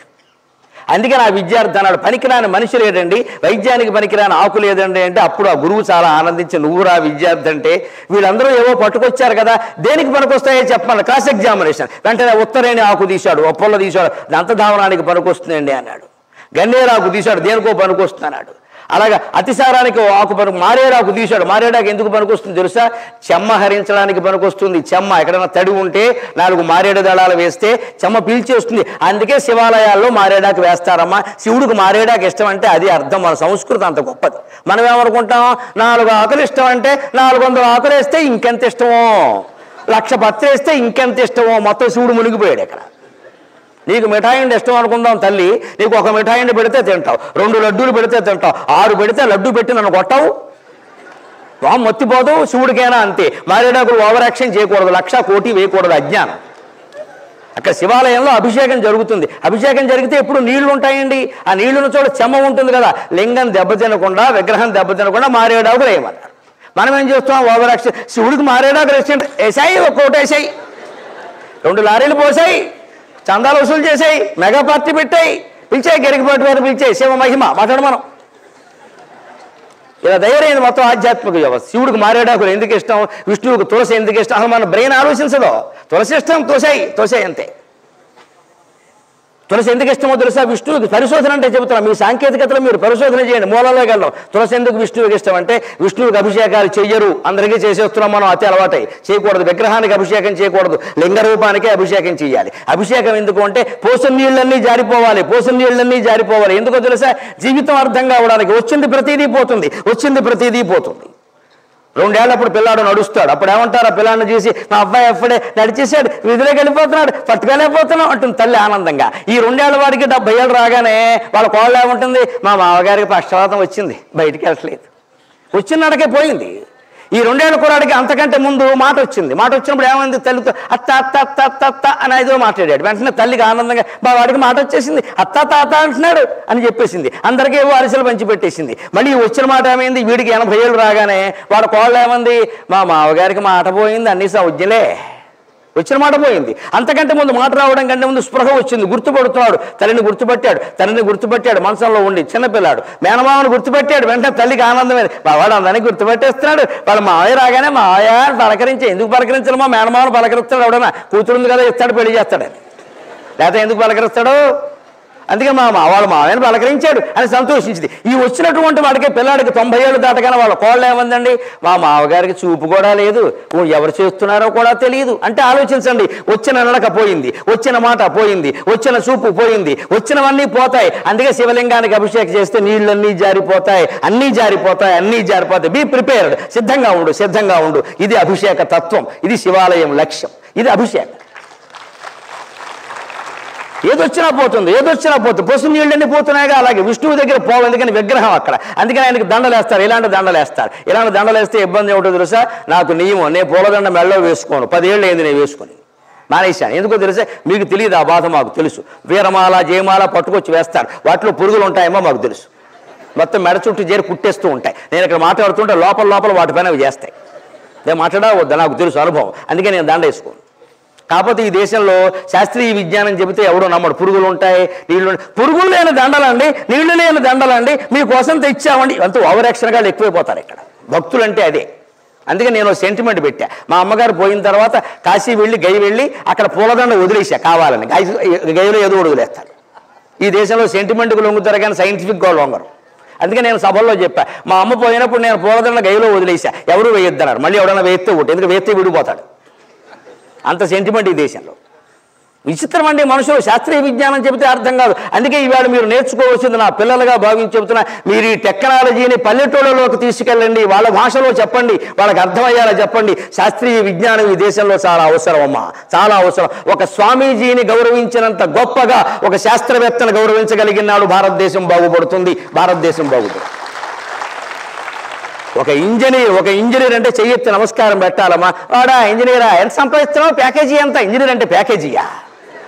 ఇవాళ ఇంజనీర్ అంతేనండి, ప్యాకేజీ ఎంత, ప్యాకేజీ ఏ కంపెనీ వాడు ఏదో అన్నాడు అనుకో, యాపిల్ కాదా, జాంపండు దొరకలేదా, యాపిల్ ఏంటి, టీసీఎస్ అన్నారు, టీసీఎస్ కాకుండా అంటే టీసీఎస్ లేదా, కొంచెం కష్టపడాల్సింది. అంటే ఉద్యోగం, ప్యాకేజీ. ఇంజనీరింగ్ అంటే ప్యాకేజీయా? ఇంజనీరింగ్ అంటే ఒక మోక్షగుండం విశ్వేశ్వరయ్య. గోదావరి బ్రిడ్జి మించి వెడుతుంటే మహానుభావుడు రైల్లో ప్రయాణం చేస్తూ ఈ బ్రిడ్జి 20 ఏళ్లలో కూలిపోతుందని చెప్పాడు ఆయన. సౌండ్ను బట్టి, బ్రిడ్జి మీద పెడుతున్న రైలు సౌండ్ను బట్టి ఈ వంతెన 20-30 ఏళ్లలో కూలిపోతుందని డేటేసి చెప్పాడు ఆయన. అది ఇంజనీరింగ్. ఆ స్థాయికి మీరు ఎదగాలి. ఎవడైనా నేను ఇంజనీరింగ్ చదివానంటే ప్యాకేజీ అంటే ఒక్కడ గోమ్మె కొట్టు లీకేజీ అని చెప్పండి. జీతం అడగండి అసలు ఎవరిని, మీరు అడగద్దు, మీరు చెప్పొద్దు మీరు జీతం. మీకు తెలియదమ్మా, చిన్నపిల్లలు చెబుతున్నా, జీతం చెప్పకూడదు, లక్ష్మీదేవి వెళ్ళిపోతుంది. ఆయుర్దాయం చెప్పకూడదు, ఆయుర్దాయం తరిగిపోతుంది. శాస్త్రం చెప్పిన మాట. నవగోప్యాలు, మనిషి 9 విషయాలు రహస్యంగా ఉంచాలి, చెప్పకూడదు. ఆయుర్దాయం చెప్పకూడదు, జాతకం తెలిసినా సరే. వయస్సు కూడా చెప్పకూడదు, 6 నెలలు అటు ఇటుగా చెప్పాలి. అందుకే మన ఆడవాళ్ళు చాలా తెలివైన వాళ్ళు. 6 ఏళ్ళు ఏం కదా, 6 ఏళ్ళు ఎక్కువ 6 ఏళ్ళు తక్కువ చెబుతారు. వయస్సు చెప్పకూడదు పూర్తిగా, జీతం చెప్పకూడదు అన్నప్పుడు ఎదుటి వాడిని అడగకూడదు. జీతం తక్కువ ఉందనుకో ఇంతేనా అంటాడు, ఎక్కువ ఉందనుకో అప్పు అడుగుతాడు. అందుకే జీతం అందంటే ఏదో సరిపోతుంది అంతే, చెప్పకూడదు అలాగా. నవగోప్యాలు మనం ఇవాళ అదే చెబుతున్నాం, అదే పోజు కొడుతున్నాం. అదే నీ ఇంజనీరింగ్ ప్రత్యేకత ఏమిటంటే నువ్వు కనిపెట్టిన విషయం చెప్పు, నువ్వు సాధించిన విషయం చెప్పు, అప్పుడు ఖచ్చితంగా మెలుకుతూ ఉంటావు. అందుకని ఆ జీవకుడు చెప్పి పనికిరాని మనిషి కూడా ప్రపంచంలో లేడండి అంటే ఆయన చాలా ఆనందించి, గురువు గారు ఒరే నువ్వు ఒక్కడవే మెడిసిన్ పాస్ అయ్యావరా, మిగిలిన వాళ్ళంతా మళ్ళీ మార్చి సెప్టెంబర్ రాసుకోవలసిందేనాయన అని వాడు ఒక్కడికి సర్టిఫికెట్ ఇచ్చి వదిలేశాడమ్మా. ఇప్పటికీ మీరు అనంతపురం పట్నం సహా ఆయుర్వేద దుకాణాలు ఉంటే వెళ్ళి చూడండి. జీవక ఆయుర్వేద నిలయం అని ఉంటాయి. ఆ జీవకుడు అంత గొప్పవాడు, అంత సూక్ష్మమైన మూలాలు పట్టుకునే విధంగా మీరు తయారు కావాలమ్మా. నా ప్రవచనం లక్ష్యం అది, నా ప్రసంగం లక్ష్యం అది. మీ విద్య మూలాల్లోకి వెళ్ళండి. వెళ్ళగానే సరిపోలేదు. ఇవాళ ఉద్యోగం, ఇవాళ ప్లేస్మెంట్ కూడా ఇంజనీరింగ్ కాలేజీ వాళ్ళు వేయిస్తామని చెబుతున్నారు. అది వాళ్ళ పని కాదమ్మా. వాళ్ళు ఎలా వేయిస్తారండి? ఇంజనీరింగ్ కాలేజీ వాళ్ళ పని చదువు చెప్పడం. అందుకని ప్లేస్మెంట్ ఏమిటండి? ఉద్యోగాలు వాళ్ళు ఇప్పిస్తారా? దానికోవడం కూడా పేరెంట్స్ వాళ్ళని అడుగుతుంటే వాళ్ళు ఏదో కంపెనీల వాళ్ళతో ఒప్పందం పెట్టుకుని చాలా తెలివైన వాళ్ళు ముందు వేయిస్తున్నారు, తర్వాత తీసేస్తే తీసేయని ఇష్టం అని చెబుతున్నారు. చాలా మోసాలు జరుగుతాయి అందులో. నేను చెబితే బాగుండదు. ఇంకా ఎందుకు ఈ నాటకం? వాళ్ళు ఎవరండి? మన ఉద్యోగం మనం సంపాదించుకోలేవా? మన ప్రతిభ ఉంటే మనం బతకలేవా? మన ప్రతిభను ఆధారంగా చేసుకుని బతకాలి. నేను అలా బతకగలిగితే ఖచ్చితంగా ఉంటాం. దానికి మార్గం మన సంస్కృతి చెబుతోంది కదా. ప్రతిభ అంటే ఏమిటండి? మన ఉద్యోగం సంపాదించుకోవడానికి ప్రతిభ అంటే మీరందరూ చదువుకున్న పద్యం చెబితే మీరు ఎక్కడొక్కడ చదివి ఉండొచ్చు. 10వ తరగతిలో ప్రవరుడు అని ఒక పాఠం ఉండేది. 10వ తరగతి తెలుగులో ప్రవరుడు అని ఒక పాఠం ఉండేది. అందులో ప్రవరుడు హిమాలయ పర్వతాలను చూస్తాడు. అప్పుడు పద్యం ఉంటుంది, అటజనికంచ భూమిశూరుడు. ఆ పద్యం చదివిన వాళ్ళు చేయెత్తండి, ధైర్యంగా ఎత్తండి. నేను ఎవరిని అప్పగించమని అడగను, కంగారు పడకండి. చూసారా, మీకు వచ్చిన పద్యంలోనే ఎంత విశేషమైన అర్థం ఉందో చెబుతా. ప్రవరుడు హిమాలయాలను చూశాడు. ఆ పద్యం అర్థం మీకు నిజంగా తెలిస్తే పరీక్షల్లో 8 మార్కులు రావడం కాదమ్మా, ఉద్యోగం వస్తుంది. వెంటనే ఉద్యోగం వస్తుంది. అటజనిగంచ భూమిశురుడు అంబర చుంబి శిరస్సరీ పటల ముహుర్లుఠద భంగ తరంగ ముహుర్లుఠద భంగ తరంగ మృదంగ నిస్వన స్ఫుట నటనానుకూల పరిపుల్ల కలాప కలాపిజాలమున్ కటక చరత్కరేణుకర కంపిత సాలము శైలమున్. ఇది హిమాలయ శృంగాలను వర్ణించే పద్యం. ఏం చెబుతున్నాడు ఆయన? హిమాలయ పర్వత శిఖరాలు ఆకాశమంత ఎత్తున్నాయట. అక్కడి నుంచి సెలయేళ్లు కిందికి దూకుతున్నాయట. ఆ కిందికి దూకుతున్న సెలయేళ్లు దిమ్ దిమ్ తక దిమ్ దిమ్ దిమ్ తక దిమ్ దిమ్ దిమ్ తక దిమ్ అని మృదంగ ధ్వనితో కిందికి దూకుతున్నాడు. మృదంగ ధ్వని చేస్తూ, అందుకే అభంగ తరంగ మృదంగ అని అందమైన శబ్దాలు వాడాడు అక్కడ. అలా దిగుతున్న సెలయేళ్ళు కిందికంటూ వచ్చాడు. అంటే అర్థం ఏమిటి? కొండలో ఎత్తుగా ఉండడం, అక్కడ నీళ్లు పుట్టడం, అక్కడ సెలయేరు కిందికి రాలి. అంటే పైన పుట్టిన సెలయేరు కిందికి రాకపోతే ఎక్కడికి ఎడుతున్నా పైకి ఎడుతుందా? ఈ విషయాన్ని అలసాని పెద్దలు గారు చెప్పాలి మనకి. దాని ఉద్దేశం ఏమిటంటే దిమ్ దిమ్ తక దిమ్ అని మృదంగ ధ్వని చేస్తున్నాయట. ఆ మృదంగ ధ్వనికి ఆ కొండ గుహల్లో, హిమాలయ పర్వత గుహల్లో ఉండే నెమళ్ళు ఆ ధ్వనిని విని నెమలు నాట్యం చేస్తుంది. మనకి మృదంగ ధ్వని వినగానే నాట్యం చేస్తుంది, మేఘధ్వని వినగానే నాట్యం చేస్తుంది. ఎక్కడో మేఘధ్వని చేస్తోంది, వర్షం వస్తుంది అని ఆనందంగా వచ్చి నాట్యం చేస్తుందట. కొండల గుహల్లోంచి నెమళ్ళు వాటంతరవే వచ్చి అదే తరంగ మృదంగ నిస్పన స్ఫుట నటనానుకూల పరిపుల్ల కలాప కలాపిజాలమున్. నెమళ్ళు వాటంతటవే పురివిప్పి నాట్యం చేస్తున్నాడు, ఎవరు బలవంతంగా ఆడించే అవసరం లేకుండా. అంటే అర్థం ఏంటండి? హిమాలయం శిఖరాలు ఆకాశం అంత ఎత్తున్నాయి, అక్కడ వాన కురిసింది, అక్కడి నుంచి సెలయేళ్లు పుట్టాయి, ఆ సెలయేళ్లు నీళ్లు కిందికి ప్రవహించాయి. ప్రవహిస్తూ దిమ్ దిమ్ తక దిమ్ దిమ్ దిమ్ తక దిమ్ దిమ్ దిమ్ తక దిమ్ అని మృదంగ ధ్వని చేస్తూ ఆకర్షణీయంగా ప్రవహించాయి. ఆ ఆకర్షణీయమైన శబ్దాన్ని విని కొండ గుహల్లో దాక్కున్న నెమళ్ళు బయటకు వచ్చాయి, వాటంతరవే పురివిప్పి నాట్యం చేసి. అంటే అర్థం ఏంటో తెలుసా? జాగ్రత్తగా చదువుకుంటే హిమాలయ శిఖరం అంత ఎత్తు నువ్వు ఎదుగు, మాకు అభ్యంతరం లేదు. నువ్వు బీటెక్ చదువు, ఎంటెక్ చదువు, కానీ చదివింది ఎందుకంటే అక్కడి నుంచి నీ జ్ఞానం సెలయేరులాగా కిందికి జారాలి, నీ ఊరు కోసం జారాలి, నీ తల్లిదండ్రుల కోసం జారాలి, ఈ దేశం కోసం కిందికి జారాలమ్మా, ఈ దేశం కోసం ఉపయోగపడాలి.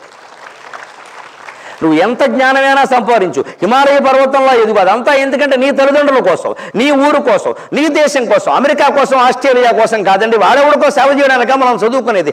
డబ్బు ప్రేమ కారణంగానే కదా మనం అక్కడికి వెడుతున్నాం. ఉన్నది చాలు అనుకుంటే ఇక్కడ ఉండగలం కదా. ఇవాళ ఎంబీబీఎస్ చేస్తారండి, ఆశ్చర్యకరం. 1 సంవత్సరం పల్లెటూరులో పనిచేయమంటే ఎవరు పనిచేయరండి. 1 సంవత్సరం ప్రభుత్వం పెట్టింది, 1 సంవత్సరం అండి, చేయరండి. పైగా ఉద్యమం చేస్తారండి జూనియర్ డాక్టర్లు అందరూ, వారికి తోడుగా తల్లిదండ్రులు ఉద్యమం చేస్తారండి. మరి పల్లెటూరులో ఎవరు పని చేయాలి చెప్పండి? వైద్యం అవసరం అంతా పల్లెటూరులో ఉంది కదా, ఎవరు చేయరు. ఎవరికి గ్రామాల మీద ప్రేమ లేదు, దేశభక్తి లేదు. మా గొడవ మాది, మేము సంపాదించుకుంటాం, ఎవరో చేసుకోమని పోతే పోమని. పల్లెటూళ్ళలో పాపం గిరిజన హరిజన స్త్రీలు పురుడు వస్తే పోసేవాళ్ళు లేక మంచం సవారీ పెట్టి తీసుకెడుతున్నారు, దారిలో చచ్చిపోతున్నారండి వాళ్ళు. రైళ్లలో ప్రసవిస్తున్నారు, బస్సుల్లో ప్రసవిస్తున్నారు. వైద్యం ఇక్కడే ఉంది. ఇలా జరుగుతుంటే మనది పాపం కాదా? విద్యార్థులు ఆలోచించాల్సిన విధానం ఇది. అలసాని పెద్దలు ఏం చెబుతున్నారంటే నీ ప్రజ్ఞ మొత్తం సెలయేరులాగా కిందికి జారాలి. ఎందుకో దిగజారడం కాదు, కిందికి రావాలి. ఎందుకు? నీ ఊరి కోసం, నీ తల్లిదండ్రుల కోసం, నువ్వు పుట్టిన గ్రామం కోసం, నువ్వు పుట్టిన దేశం కోసం. అది కూడా ఎలా ఉండాలి? మన ఉద్యోగం రావాలంటే దిమ్ దిమ్ తక దిమ్ దిమ్ దిమ్ తక దిమ్ అనగానే నెమళ్ళు వచ్చేట. అంటే ఆకర్షణే కదా. నీ విద్యను నువ్వు ఆకర్షణీయంగా ప్రదర్శించాలి.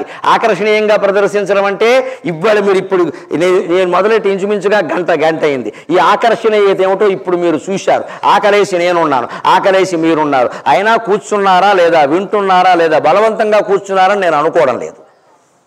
ఆనందంగానే కూర్చున్నారనే భావనతోనే నేను ఉన్నా కాబట్టే నేను చెప్పగలుగుతున్నా. ఆకర్షణీయత అంటే ఇంజనీరింగ్ విద్యార్థుల దగ్గర మాట్లాడుతున్నాం. వాళ్ళది నా పిల్లల వయస్సు, వాళ్ళకి ఏ శ్లోకాలు చెప్పాలి, ఏ పద్యాలు చెప్పాలి, మధ్యలో ఏ జోకులు వేయాలి. అందుకే నేను మొదట సినిమాలతో మొదలెట్టానమ్మా. నేను చెప్పిన మనం నిజాలు అనుకుంటున్నారా? వారానికి 5-6 రోజులు సినిమా చూస్తే నేను ఎవడైనా పిలుస్తాడా ప్రవచనానికి? కుదిరే పనేనా? చూసిన సినిమాల పేర్లు ఏవో పేర్లు చెబుతా, ఆ సినిమాలన్నీ నేను చూసినట్ట. కానీ ఎందుకు చెబుతామంటే ఇంజనీరింగ్ విద్యార్థుల్ని ముందు 25 వయస్సులో ఉండేవాళ్ళని నా వైపు నేను మళ్లించుకోవాలి అంటే ఆకర్షణీయంగా మొదలు పెట్టాలి. అంతేగాని వేద వేద్యే పరే వంశ జాతే దశరథాత్మజే రామవేద ప్రాచేత సాదాసీత్ సాక్షాత్ రామాయణాత్మన. ఆ రామాయణం యొక్క మహావైభవం ఎటువంటిదంటే రాముడు ఎంత గొప్పవాడంటే మీరంతా కూడా అనగానే మొత్తం పారిపోతారు బ్యాక్ డోర్ నుంచి. ఈయన ఎవడు పిలిచాడు రా? ఆయన పిలిచిన వీసీ గారిని పట్టుకుంటారు. ఇక్కడ నేను పారిపోతాను కదా, ఆయన పట్టుకుంటారు ఇంకోసారి పిలవకుండా.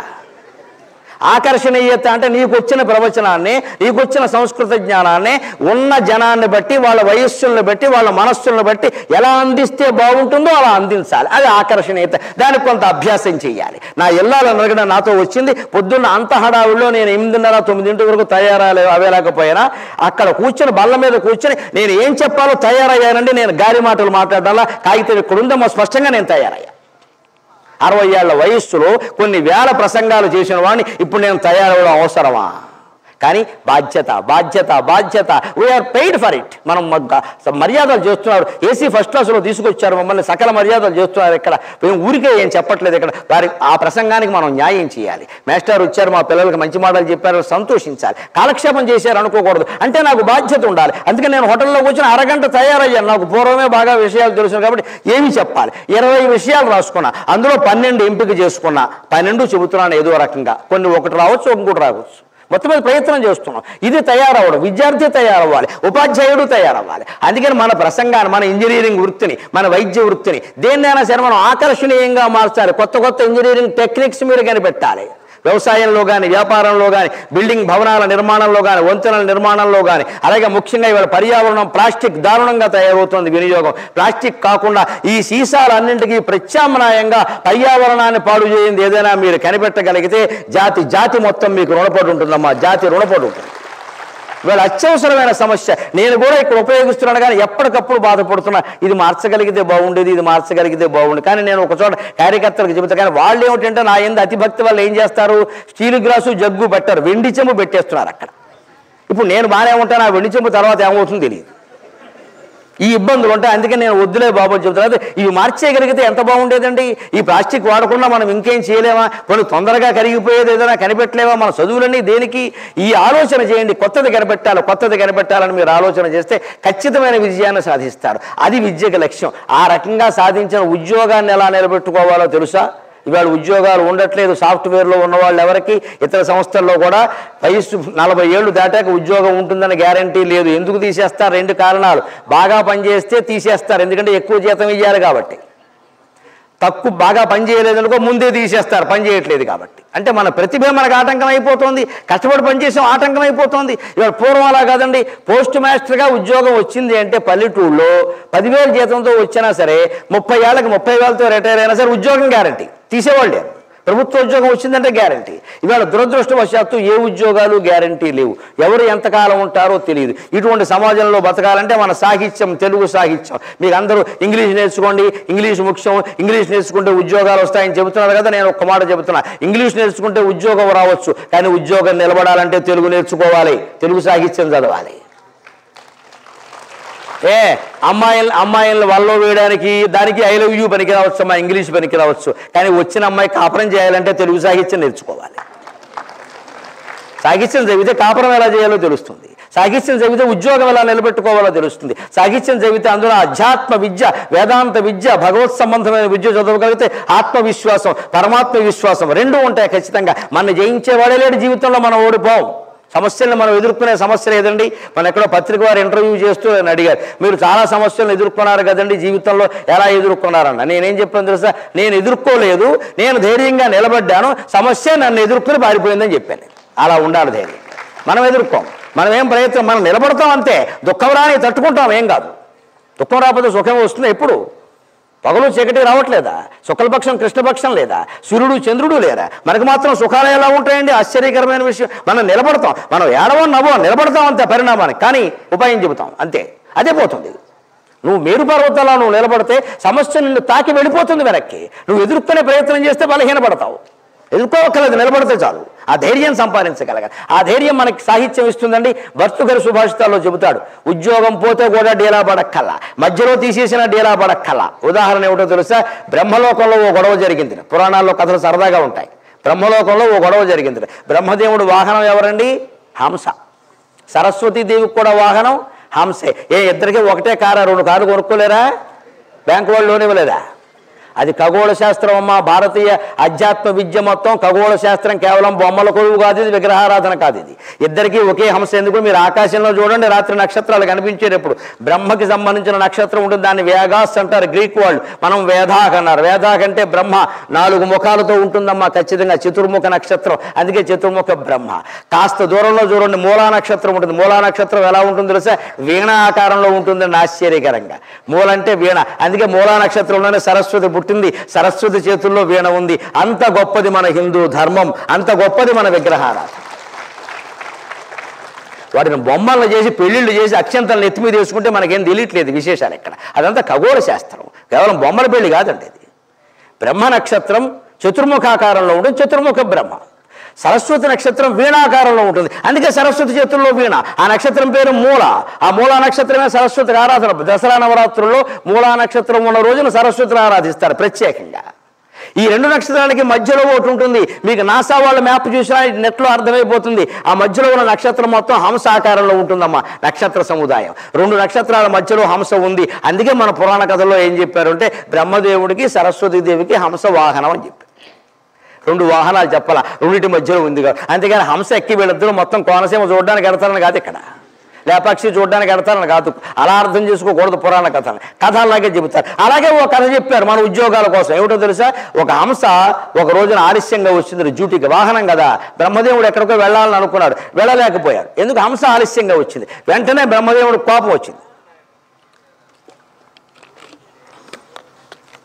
కోపం వస్తే నాకు మళ్ళీ మంచినీళ్ళ దగ్గర ఊరుకుంటాడు ఆయన. బ్రహ్మదేవుడు అయ్యే 4 ముఖాలయ్యి. అందుకని కోపం వచ్చానంటే ఈ హంసకి బుద్ధి లేదు. రోజు డ్యూటీకి ఆలస్యంగా రావడమే. గవర్నమెంట్ ఎంప్లాయీ లాగా, గవర్నమెంట్ ఎంప్లాయీ చూడండి ఆలస్యంగా వస్తాడు. ఎందుకు ఆలస్యంగా వచ్చామంటే ఏమంటాడు తెలుసా? 10 నిమిషాలు అటు ఇటు అవుతుంది. అటు ఇటు అంటే ఎప్పుడు అటే అయింది, మరి ఇటు అవ్వలేదు. ఇదో పెద్ద లౌక్యం అండి మాట్లాడడం. అరగంట ఆలస్యంగా రావడమనో, ఎందుకు ఆలస్యంగా వచ్చామంటే 10 నిమిషాలు అటు ఇటు అవుతుందండి. అటు ఇటు అటే అయింది, మరి ఇటు అవ్వలేదు. మరి 10 గంటలకు రావాల్సిన వాడు ఎప్పుడు 10:30కు వస్తున్నాడు కానీ 9:30కి ఎప్పుడు రాలేదే. ఓసారి ఎప్పుడైనా 9:30కు వచ్చి అటు ఇటు అంటే ఒప్పుకో, ఎప్పుడు అటే. కానీ మాట ఏమంటాడంటే అటు ఇటు. పైగా ఆ సాయంత్రం అరగంట ముందే వెళ్ళిపోతుంది. అంటే వాళ్ళ ఆవిడ ఇంకో చోట ఉద్యోగం పికప్ చేసుకోవాలి. పికప్ అది పికప్ ఉంది ఇక్కడ. అందుకే వెళ్ళిపోతున్నాం అంటే ఒక అరగంట అటు ఇటు, మళ్ళీ అటు ఇటే. వచ్చేటప్పుడు అటు, వెళ్ళేటప్పుడు అటు. ఇట్లేదు. ఈ వంకలు ఉంటాయండి ఖచ్చితంగా, మంది కాదనుకోవడం వల్ల. అదే మన ఇంట్లో కూలివాడి చేత పని చేయించామండి, వాడు గంట ముందు వెళ్ళిపోతామంటే మనం ఒప్పుకుంటామండి? కూలివాళ్ళు అందరూ బాగా వెక్కిపోయారు ఇవాళ మాట్లాడతామే. మరి మన ఉద్యోగం లక్షల జీతాలు తీసుకుంటాం, మనం పని చేయొద్దా? మనం అరగంట ఆలస్యాన్ని అటు ఇటు అని మాట్లాడతాం. ఇక్కడ ఒక 100 రూపాయలు తక్కువ ఇస్తూ ఒప్పుకుంటాం జీతం మనం. అందుకే బ్రహ్మదేవుడు కోపం వచ్చి ఈ హంసను ఉద్యోగం నుంచి తీసేసామన్నాడు. హంసను ఉద్యోగం, ఆ రోజుల్లో జీతాలే లేవు. ఉద్యోగం ఏంటి, ఏమిటి జీతం తెలుసా? అది హంస తామరతూళ్ళు తింటుంది. హంసకు ఆహారం ఏంటంటే అది బ్రెడ్, శాండ్విచ్, పిజ్జాలు, బర్గర్లు తినదు. అందుకే అది హంస. అవి తింటే హింస. పానీపూరి అవేవి తినదు అది. అందుకని హంస తామరతూళ్ళు తింటుంది. తామరపువ్వు కింద కాడలా ఉంటాయి చూడండి, ఆ తోడు తింటుంది అది. వాటిలో ఉండే సన్నటి దారాలు తింటుంది, తామర రేకులు స్పృశిస్తుంది. అందుకే అంత సున్నితంగా ఉంటుంది. పద్మవనంలోకి వెళ్ళడానికి వీలు లేదు, ఇక నుంచి తామరతూళ్ళు తినడానికి వీలు లేదని ఆంక్ష పెట్టాట. వెళ్ళిపోయాడు. ఆయన దాన్ని ఆయన వెళ్ళిపోయాడు. వెంటనే తర్వాత వాళ్ళు వచ్చారు. హంస మీద వ్యతిరేక గ్రూప్ ఉంటుంది, హంస వ్యతిరేక సంఘం ఒకటి ఉంటుంది అక్కడ. ఎంప్లాయీస్లో కూడా 2-3 సంఘాలు ఉంటాయి, యూనియన్లు. వాళ్ళు వచ్చి మా బాగా పోయింది, నువ్వు ఉద్యోగం పోయింది పో, నిన్ను తామరతోడు తినద్దని చెప్పాడు బ్రహ్మదేవుడు. అయిపోయింది, తిను, గడ్డి తిను, ఏం తింటావు? ఆ హంస అందండి దాని పౌరుషంతో నన్ను తామరతోడు తినద్దని చెప్పాడా బ్రహ్మదేవుడు. నా పొట్ట కొడతాడా? అంతే. ఆయన నా ఉద్యోగం తీసేయగలడు, లేకపోతే నా పొట్ట కొట్టగలడు, అంతేగాని నా ప్రతిభను ఏమైనా చేయగలడా అని అది చెప్పిందండి. వనజ భవుండు కోపమున వాహనమైన మరాళ భర్తకున్ వనజవనీ వికార కలనంబు తొలంగజేయుగాని గుంభనముగ దుగ్ధ సాగర విధాన విభాగ నిరూఢ నైపుణీ జనిత గుంభనముగ దుగ్ధ జీవన విభాగ విధాన నిరూఢ నైపుణీ జనిత మహాయశో విభవసారము గుంభనముగు దుగ్ధ జీవన విభాగ విధాన నిరూఢ నైపుణీ జనిత మహాయశో విభవసారము హంసకు మాన్పవచ్చునే. ఈ బ్రహ్మదేవుడు నా మీద కోపంతో నా పొట్ట కొట్టచ్చు, నన్ను తిండి తినకుండా చేయొచ్చు, నా జీతం ఆపేయచ్చు, కానీ నా ప్రతిభను ఏమైనా చేస్తాడా? ఆ ప్రతిభ ఏమిటా? కుంభనమగు దుగ్ధ జీవన విభాగ విధాన నిరూఢ నైపుణీజనిత మహాయశో విభవసారము. ఇంత పొడుగు సమాసం ఎందుకు వాడాడు అంటే ప్రతిభ అంత గొప్పది, ప్రతిభ అంత గొప్పది, అది సుదీర్ఘంగా ఉంటుంది. సుదీర్ఘకాలం మిమ్మల్ని రక్షించేది ప్రతిభ, కేవలం చదువు కాదు. ప్రతిభ, టాలెంట్ అది మనం రుజువు చేసుకోగలగాలి. ఏమిటా ప్రతిభ అంటే? హంసకున్న ప్రతిభ తెలుసా? పాలు నీళ్లు కలిపేసి ఓ చోట పెడితే అది ముక్కు పెట్టి ఆశ్చర్యకరంగా పాలు తాగుతుందంటే నీళ్లు మిగిలిపోతాయండి అక్కడ. లాక్టోమీటర్ కంటే గొప్పది దాని ముక్కు. లాక్టోమీటరు నీళ్లు ఎన్నున్నాయో చెబుతుంది, నీళ్లు వేరు చేయదు, ఎన్నున్నాయో చెబుతుంది. కానీ హంస ముక్కు లాక్టోమీటర్ కంటే చాలా టాక్టీస్ మీటర్. అది చెప్పడం కాదు, చెప్తే అలాగా మళ్ళీ పాలు తీసేసి నీళ్లు పెడతారు దానికి. అందుకని అది ముక్కు పెట్టి జీహలు లాగుతుంది, పాలు వస్తాయి, నీళ్లు మిగిలిపోతాయి సుఖంగాను. అంత శక్తి ఉంది హంసకి. మన కర్మకి పర్యావరణం నాశనం అయ్యి పురాణ కాలంలో ఉండే హంసలు పోయి మన బతుకులకు బాతులు మిగిలాయి. హంస జాతే బాతు. అందుకే మన బతుకు బాతు అయింది. ఇక్కడ బాతు మురికి నీళ్లు తాగుతుంది, మడ్డి తింటుంది, హంస తామరతూళ్ళు తింటుంది. హంసలా ఉండేటువంటి జాతి బాతు అయిందమ్మా ఇవాళ. ఆ స్థితికి తీసుకొచ్చాం మనం. అందుకని హంస వెంటనే అందుట పాలు నీరు కలిపి అక్కడ పెడితే నా నైపుణ్యం అంతా ఉపయోగించి దాన్ని వేరు చేయగలను నేను. బ్రహ్మదేవుడు చేయగలడా? సృష్టిలో మంచివాడెవడో చెడ్డవాడెవడో ఆయన చెప్పగలడా? దిక్కుమాలిన మనుషులు అందరినీ పుట్టించాడు ఇక్కడ కొన్ని వేల కోట్ల మందిని పని లేక. ఆయనకంటే నేనే గొప్పదాన్ని. అంచేత నా ప్రతిభను ఆయన ఏమీ చేయలేడు కదా అంటే ఆశ్చర్యపోయి బ్రహ్మదేవుడు సాయంత్రానికి వచ్చాక ఈ వార్త తెలిసాక అంత ప్రతిభ కలిగిన ఎంప్లాయ్ మళ్ళీ దొరకడం కష్టం, ఫోన్లు అంటే రమ్మని చెప్పండి అన్నట్టు. అలా ఉండాలి. నువ్వు ఉద్యోగంలో ప్రవేశిస్తే ఉద్యోగం తీసేసిన వాడు బాధపడాలి, నువ్వు బాధపడకూడదు. తీసేసిన వాడు బాధపడాలి. అయ్యో అమ్మాయిని వెళ్ళిపోమన్నావు, అబ్బాయిని వెళ్ళిపోమన్నావు, అటువంటి ప్రతిభావంతులు మళ్ళీ దొరకడే. 10,000 జీతం ఇస్తే ఇచ్చాం, కంపెనీ నిలబడుతుంది, అటువంటి ప్రతిభ కావాలి. ఎన్ని ఇన్వెన్షన్స్ ఉన్నాయి, కొత్త ఇన్వెన్షన్స్ చేయాలి. మీరు ఉద్యోగాలకు వెళ్ళినప్పుడు కొత్తవి కనిపెట్టాలి విషయాలు. ఇన్ని వదులుకోవడం చాలా కష్టమండి అనిపించాలి. నేను ఇవాళ ఆర్ద్రతతోనే ఒక మాట చెబుతున్నానమ్మా. నేను నవంబర్ 25వ తేదీన ఒక కోటి దీపాల కార్యక్రమంలో నాకేదో వ్యక్తిగత కారణాల వల్ల ఏకాంతంగా మౌనంగా ధ్యానంగా ఉండాలని అనిపించి నేను ఇంకా మానేస్తున్నానండి ప్రవచనాలన్నా. కానీ ఆ రోజు నుంచి ఈ రోజు వరకు 100 రోజులు దాటింది. నేను బాకీ ఉన్న ప్రవచనాల కోసం నా మాట నిలబెట్టుకోవడానికి నేను వచ్చి చెబుతుంటే ఆ వేదిక నుంచి ఈ వేదిక ఇవాళ కూడా అడిగారు, మీరు ప్రవచనాలు కొనసాగించవలసిందిగా కోరుతున్నాం. ఎందుకు కోరుతున్నారండి? మీకు నచ్చబట్టే కదా, లేకపోతే నేను మానేస్తే అడుగుతారా? నా ప్రసంగంలో నా అవధానంలో ఉండే ప్రతిభను నేను కాపాడుకోవాలి. కానీ చీఫ్ మినిస్టర్ గారు చూశారు నా అవధానం, చూస్తే అది ఆయన అదృష్టం అండి, నాకేమిటి కలిసి వచ్చేది? చూడమన్నాడు కూర్చుని, లేకపోతే మానేమనండి.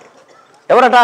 ఓ మంత్రి గారు చూశారు, ఎమ్మెల్యే చూశారు, ఎంపీ చూశారు, నాకు అనవసరం అండి. ఇంతమంది చూడొచ్చమా? సరస్వతీదేవి చూస్తోంది విగ్రహ రూపంలో. నాకు కావలసింది నా నమ్మకం. అది దేవుడు చూస్తున్నాడనే నమ్మకం ఉండాలి. కానీ ఈ మంత్రులు ముఖ్యమంత్రులు వీళ్ళు మమ్మల్ని ఏం చేస్తారండి? మాకేమిటి వచ్చేది? వీళ్ళకి మేము భయపడేది లేదు, వీళ్ళ నుంచి మేము ఆశించేది లేదు ఇక్కడ. అందుకే నిర్భయంగా నిస్సంకోచంగా మాట్లాడతాం. ఎందుకంటే ప్రతిభ అవసరమైతే మానేసి కూడా ఏకాంతంలో మౌనంలో ధ్యానంలో రమణ మహర్షిలాగా ఉండగలం. మాకు ఆ ధైర్యం కూడా ఉంది. మాట్లాడమంటే గంటలు మాట్లాడగలం, ఆ ధైర్యం కూడా ఉంది. అది ఇది ఎందుకుందంటే ఆత్మవిశ్వాసం, పరమాత్మ విశ్వాసం. విద్యార్థులకి నేను చెప్పదలుచుకున్న మాట ఒక్కటే, విజయానికి 6 మెట్లు 7 మెట్లు 16 మెట్లు ఉండవమ్మా. ఈ మెట్లన్నీ పుస్తకాలు అమ్ముకునేందుకు రాసుకున్న పుస్తకాలే. 66 మెట్లు ఉండవు ఇక్కడ. విజయానికి ఉండేవి ఎప్పుడు 2 మెట్లు. 1 ఆత్మవిశ్వాసం, 2 పరమాత్మ విశ్వాసం. ఈ 2 మెట్లు లెక్క. నీ మీద నీకు నమ్మకం ఉండాలి, నిన్ను పుట్టించిన దేవుడి మీద నమ్మకం ఉండాలి. చాలా పొరపాటు మాటలు కొంతమంది వ్యక్తిత్వ వికాస నిపుణులు చెబుతున్నారు. వాళ్ళ ప్రసంగాలు మీరు వినండి. దేవుడు ప్రసక్తి లేకుండా ఎంత జాగ్రత్త పడిపోతారో. దేవుడు అంటే అంత పాపాత్ముడు. ఎక్కడ దేవుడు నమ్మకం చెప్పరండి, అదేదో అజ్ఞానం. కానీ దేవుడు లేకుండా, పాపభీతి లేకుండా లోకంలో ఏ ఒక్కరిని బాగు చేయలేమమ్మా. మీరు క్రైస్తవ మతంలో ఉండండి, ముస్లిం మతంలో ఉండండి, హిందూ మతంలో ఉండండి, బౌద్ధంలో ఉండండి, జైనంలో ఉండండి, కానీ మీ ఏదో ఒక రూపంలో మీరు దేవుణ్ణి నమ్మి తీరాలి. ఒక భగవత్ శక్తిని నమ్మకుండా మన జీవితాన్ని మనం సాగించడం సాధ్యం కాదు. అతీంద్రియమైన శక్తి ఉంది. నాస్తికుడు బాధపడాలి, కానీ ఏ మతం వాడైనా ఆస్తికుడు బాధపడాల్సిన పని లేదు. భగవద్విశ్వాసం. అందుకని ఆత్మవిశ్వాసం, పరమాత్మ విశ్వాసం, ఈ 2 మనం కాపాడుకోగలిగితే అన్ని విజయాలు సాధించినట్టే లెక్క. చివరిగా ఇవాళ పనిలో ఆందోళన కలుగుతుంది. మీరంతా కంప్యూటర్ దగ్గర ఉంటారు. ఇప్పుడు స్మార్ట్ ఫోన్లు వాడుతూ ఆ సరదాకి, రేపు కంప్యూటర్ ఐటీలో చేరాక, ఉద్యోగాల్లో చేరాక ప్రతిదీ కంప్యూటర్ మీదేనండి. బ్యాంకుల్లో కూడా కంప్యూటర్ లాగా.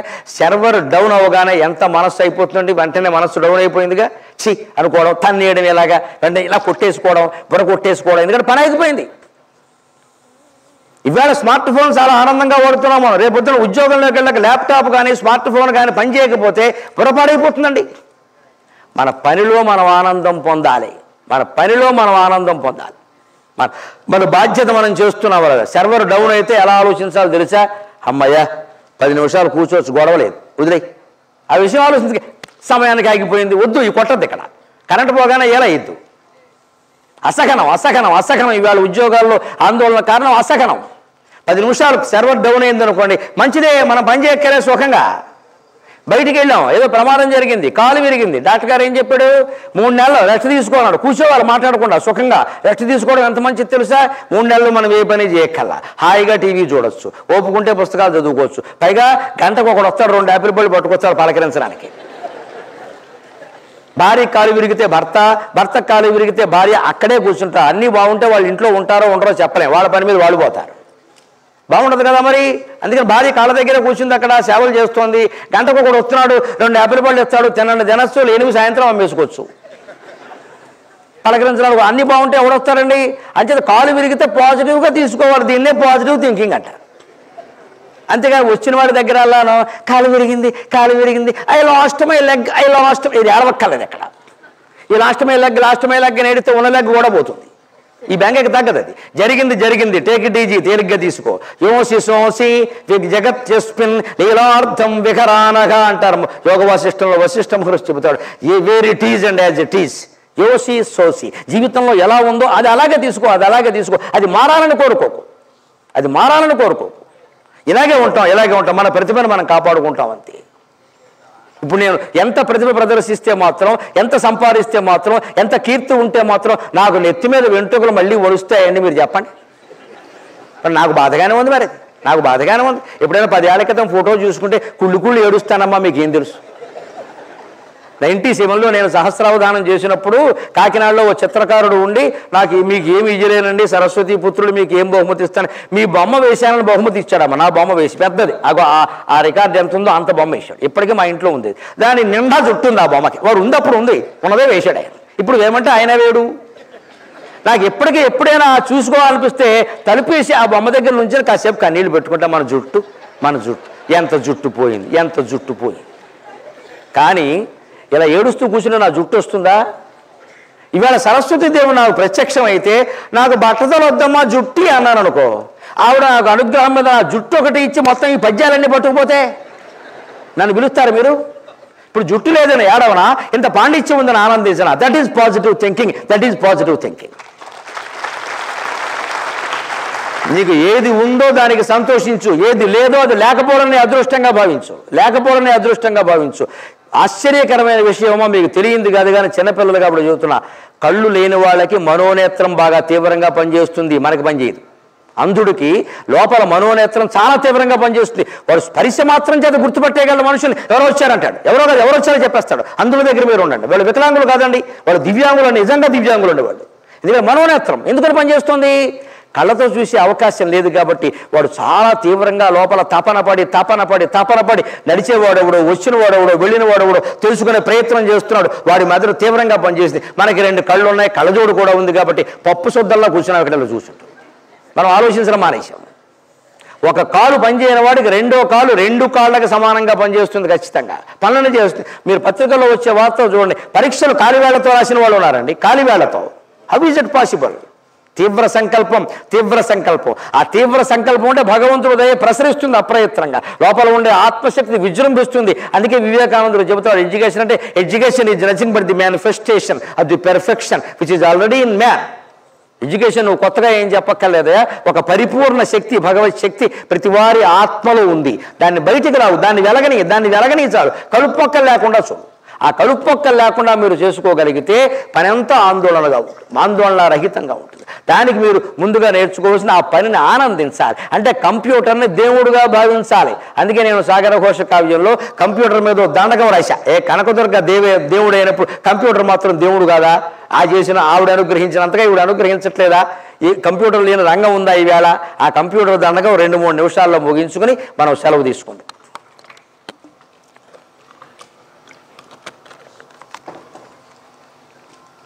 శ్రీమన్మహాయంత్రరాజ్ఞి త్రిలోకైక పూజ్య త్రినేత్రా విభాజ్య మహేజ్య నిరాజ్య మహాశాస్త్ర విద్య మహాతంత్ర విద్య మహాశాస్త్రవేద్య అభేద్య అసాధ్య భవత్ సృష్టి ఈ సృష్టి రూపము మార్చన్ స్వరూపము దీర్చన్ భవత్ సృష్టి ఈ సృష్టి రూపము మార్చన్ స్వరూపము దీర్చన్ భవత్ ప్రాభవంబున్ భవత్ వైభవంబున్ భవత్ ప్రాభవంబున్ భవత్ ప్రైభవంబున్ వర్ణింప నేనెంత నాదైన భాషా పరిజ్ఞానమే సుంత విశ్వంబునన్ గల్గు వేవేల భాషల్ లిపుల్లేని భాషల్ విశేషాల భాషల్ వినూత్నంపు భాషల్ మనోజ్ఞంపు భాషల్ మహాశక్తి ఘోషల్ గదా నీవి విశ్వంబునన్ గల్గు వేవేల భాషల్ లిపుల్లేని భాషల్ విశేషాల భాషల్ వినూత్నంపు భాషల్ మనోజ్ఞంపు భాషల్ మహాశక్తి ఘోషల్ గదా నీవి పాస్కల్లు లోటస్సు దీవేసు బేసిక్కు కోబాల్ వరాకిల్లు C+++ ఇత్యాది భాషా ప్రపంచంబు స్వాధీనమౌ నీకు స్వరాజ్యమౌ నీకు పాస్కల్లు లోటస్సు దీబేసు బేసిక్ కోబాల్ వరాకిల్లు C+++ ఇత్యాది భాషా ప్రపంచంబు స్వాధీనమౌ నీకు స్వరాజ్యమౌ నీకు భాషా మతల్ని ప్రయోగాలతల్ని ప్రభావాలవల్లి స్వరూపానబుల్లి స్వభావాన మల్లి భాషామతల్ని ప్రయోగాలతల్ని ప్రభావాలవల్లి స్వరూపానబుల్లి స్వభావాన మల్లి భవద్వ్యాప్తి ఊహింప శక్యంబే పెండిళ్లలో నీవే పేరంటమున్నీవే కాలేజీలన్నీవే కాటేజీలన్నీవేలే పెద్ద హోటళ్లలో పూట కూటిళ్లలో రైలు టిక్కెట్లలో బస్సు ఇక్కట్లలో ఓడనైనన్ విమానంబునందైన అణ్వాయుధం బందు ఆఫీసు ఫైల్డందు రోదసి యాత్రలో ద్వాదశి పూజలో ఏ కిరాణందు కాణంబులోనైనా ఏ జాతకాలు చెప్పు చోటైన ఏ రోగి దేహింబు పైన యవ్వాని హస్తంబునందేన ఏ చిన్నదో పెద్దదో లావుదో సన్నదో అయిన నీ రూపమే కాన రాధా చలి భవద్వ్యాప్తి నూహింప శక్యంబే పెండిళ్లలో నీవే పేరంటమున్నీవి కాలేజీలన్నీవే కాటేజీలన్నీవేలే పెద్ద హోటళ్లలో పూట కూటిళ్లలో రైలు టిక్కెట్లలో బస్సు ఇక్కట్లలో ఓడనైనన్ విమానంబునందైన అణ్వాయుధం బందు ఆఫీసు ఫైల్డందునన్ రోదసి యాత్రలో ద్వాదశి పూజలో ఏ కిరణందు కాణంబులోనైన ఏ జాతకాలు చెప్పు చోటైన యవ్వాని దేహంబునందైన ఏ చిన్నదో పెద్దదో లావుదో సన్నదో అయిన నీ రూపమే కాన రాధాచలి నీవు లేకుండా మేముండటన్నన్ పరిహాసమే కాదుకో భవ దివ్య గాథావళిని చెప్పుకోసాగినన్ వత్సరంబుల్ శతాబ్దుల్ సహస్రాబ్దులైన సమర్థంబులోనే మహాదేవి కంప్యూటర్ అని పేర ఆవిర్భవం పొందినావీవు ఆరైన వేదంబవే నీవు ఏడైన శాస్త్రంబవే నీవు అణ్వాది బ్రహ్మాండమెల్లన్ సర్వం సహామండలం వెల్ల దారుణీ గర్భమందున్ చిక్కియుండదే అణ్వాది బ్రహ్మాండ యంత్రంబనన్ నీ జగజ్యంత్రమే గాదే సర్వం సహామండలం మందు నీ ప్రజ్ఞలేనట్టి రంగంబు కానంగరాదే దారుణీ గర్భిణీ చారిణీ దుర్భిణి కావుమమ్మ మహాదేవి శ్రీదేవి కంప్యూటరమ్మ నమస్తే నమస్తే నమస్తే నమః. ఇవాళ అన్ని రంగాల్లోనూ కంప్యూటర్ వ్యాపించింది కాబట్టే అది అంటు వ్యాధి కాకుండా చూసుకోవాలి. మనం స్మార్ట్ ఫోన్లు వాడుతున్న వాళ్ళు, ల్యాప్టాప్లు వాడుతున్న వాళ్ళు, అది జీవితం వ్యాపించడం మంచిదే. ఒక వ్యాధి వ్యాపించడం వేరు, ఒక విద్య వ్యాపించడం వేరు. విద్య వ్యాపించాలి, వ్యాధి వ్యాపించకూడదు. చిన్న ఫోటో దిగుతున్నారు, యువతరం కోసం ఒక్క మాట చెబుతున్నా. ఊరికే ఇలా కూర్చుంటారు, ఎదురుగా పెట్టుకుని ఒకటి దిగుతారు, వెంటనే ఒక 100 మందికి పంపిస్తారు. అందులో కొంతమంది లైక్ అంటారు, కొంతమంది డిస్లైక్ అంటారు. 100 మంది మన లైక్ చేసినా సరే ఒకళ్ళు ఎవరో బొట్టన వేరు కిందికి దించగానే వై హీ డిస్లైక్డ్ మీ అని సాగదీస్తాం. ఇక్కడ మనసు చూడండి ఎంత చిత్రంగా ఉంటుందో. 100 మంది ఇష్టపడ్డారు కదా, ఒకరిద్దరు కాదంటే అభ్యంతరం ఏమిటండి? అందరూ అవునలామా? ఇది అహంకారం కదా? అందరూ అవునలా? ఇంత ప్రసంగం నేను చేయించానమ్మా, కొందరికి నచ్చకపోవచ్చు అండి, తప్పేమీ లేదు. అందరినీ మెప్పించడం నా పని కాదండి. ఇక్కడ నా ప్రయత్నం నేను చేశాను, దానికేముంది? అంటే అందరూ మెచ్చుకోవాలి. ఒకళ్ళెవరో మాకు నచ్చలేదు, మంచిదయ్యా అంటాం, ఇంకేదైనా మార్చుకోవాలంటే మార్చుకుంటాం, తప్పేమిటట? అందుకని అస్తమానం ఫోటోలు తీసుకోవడం, అది పెట్టుకెళ్ళి ఎక్కడో పెట్టడం, వాళ్ళందరినీ మెప్పుకోవడం. కొత్త పెళ్లి కొడుకు ఎవడన్నా ఉంటే పెళ్లి చూపుల్లో పెళ్లి కూతురు ఫోటో కూడా అక్కడ పెట్టేస్తున్నాడు, వాట్సాప్లో పెట్టేసి 100 మందికి పంపేసి 100 people లైక్డ్ మై వైఫ్. సిగ్గులేదా ఆయన? మీ ఆవిడని 100 మంది లైక్ చేయడం ఏంటో, ఎవడని మెయింటైన్ అవుతాడు? మీ ఆవిడని నువ్వు లైక్ చేయాలి, ప్రపంచం అంతా లైక్ చేయాలా? ఈ ఫోటో అందులో పెట్టాలా? వాళ్ళందరూ కామెంట్స్ అవసరమా? ఒకరు ముక్కు బాగలేదు, మూతి బాగా, వాళ్ళ ఆవిడ కాదుగా మరి అంటాడు. వెంటనే ఫీలింగ్ రాదా ఇక్కడికి? ఇవి దాచుకోవలసిన విషయాలమ్మా, రహస్యంగా ఉండాల్సిన విషయాలు. ఎప్పుడు ఫోటోలు పెట్టకూడదు అలాగా. ఏ ఫోటోలు పెట్టాలో ఏ ఫోటోలు పెట్టకూడదో, ఏ వ్యాఖ్యానాలు చేయాలో ఏవి చేయకూడదో నేర్చుకోవాలి. అదే సంస్కారం అంటే. ఇంట్లో ఏదో అమ్మా నాన్న దెబ్బలాడుకున్నారు, నీ వయస్సుకి నీకేదో కంగారు అనిపించింది, వెంటనే దాన్ని ఫేస్బుక్లో పెట్టేస్తావా? కొంపలు అంటుకుపోవా? అవతల వాళ్ళు ఎవరో చూస్తే కామెంట్ చేయరా? నీ మొత్తం నీ జీవితం మీద ఒక మరక పడిపోదా మీ అమ్మా నాన్న కారణంగా. ఇంత చేస్తే ఆ దెబ్బలాట ఎంతంటే, సంసారంలో దెబ్బలాటంటే టీ కప్పులో తుఫాన్ అమ్మ, పొద్దున్న వచ్చింది మధ్యాహ్నానికి పోతుంది, పెద్ద విషయం అది. వాళ్ళే సర్దుకుంటారు.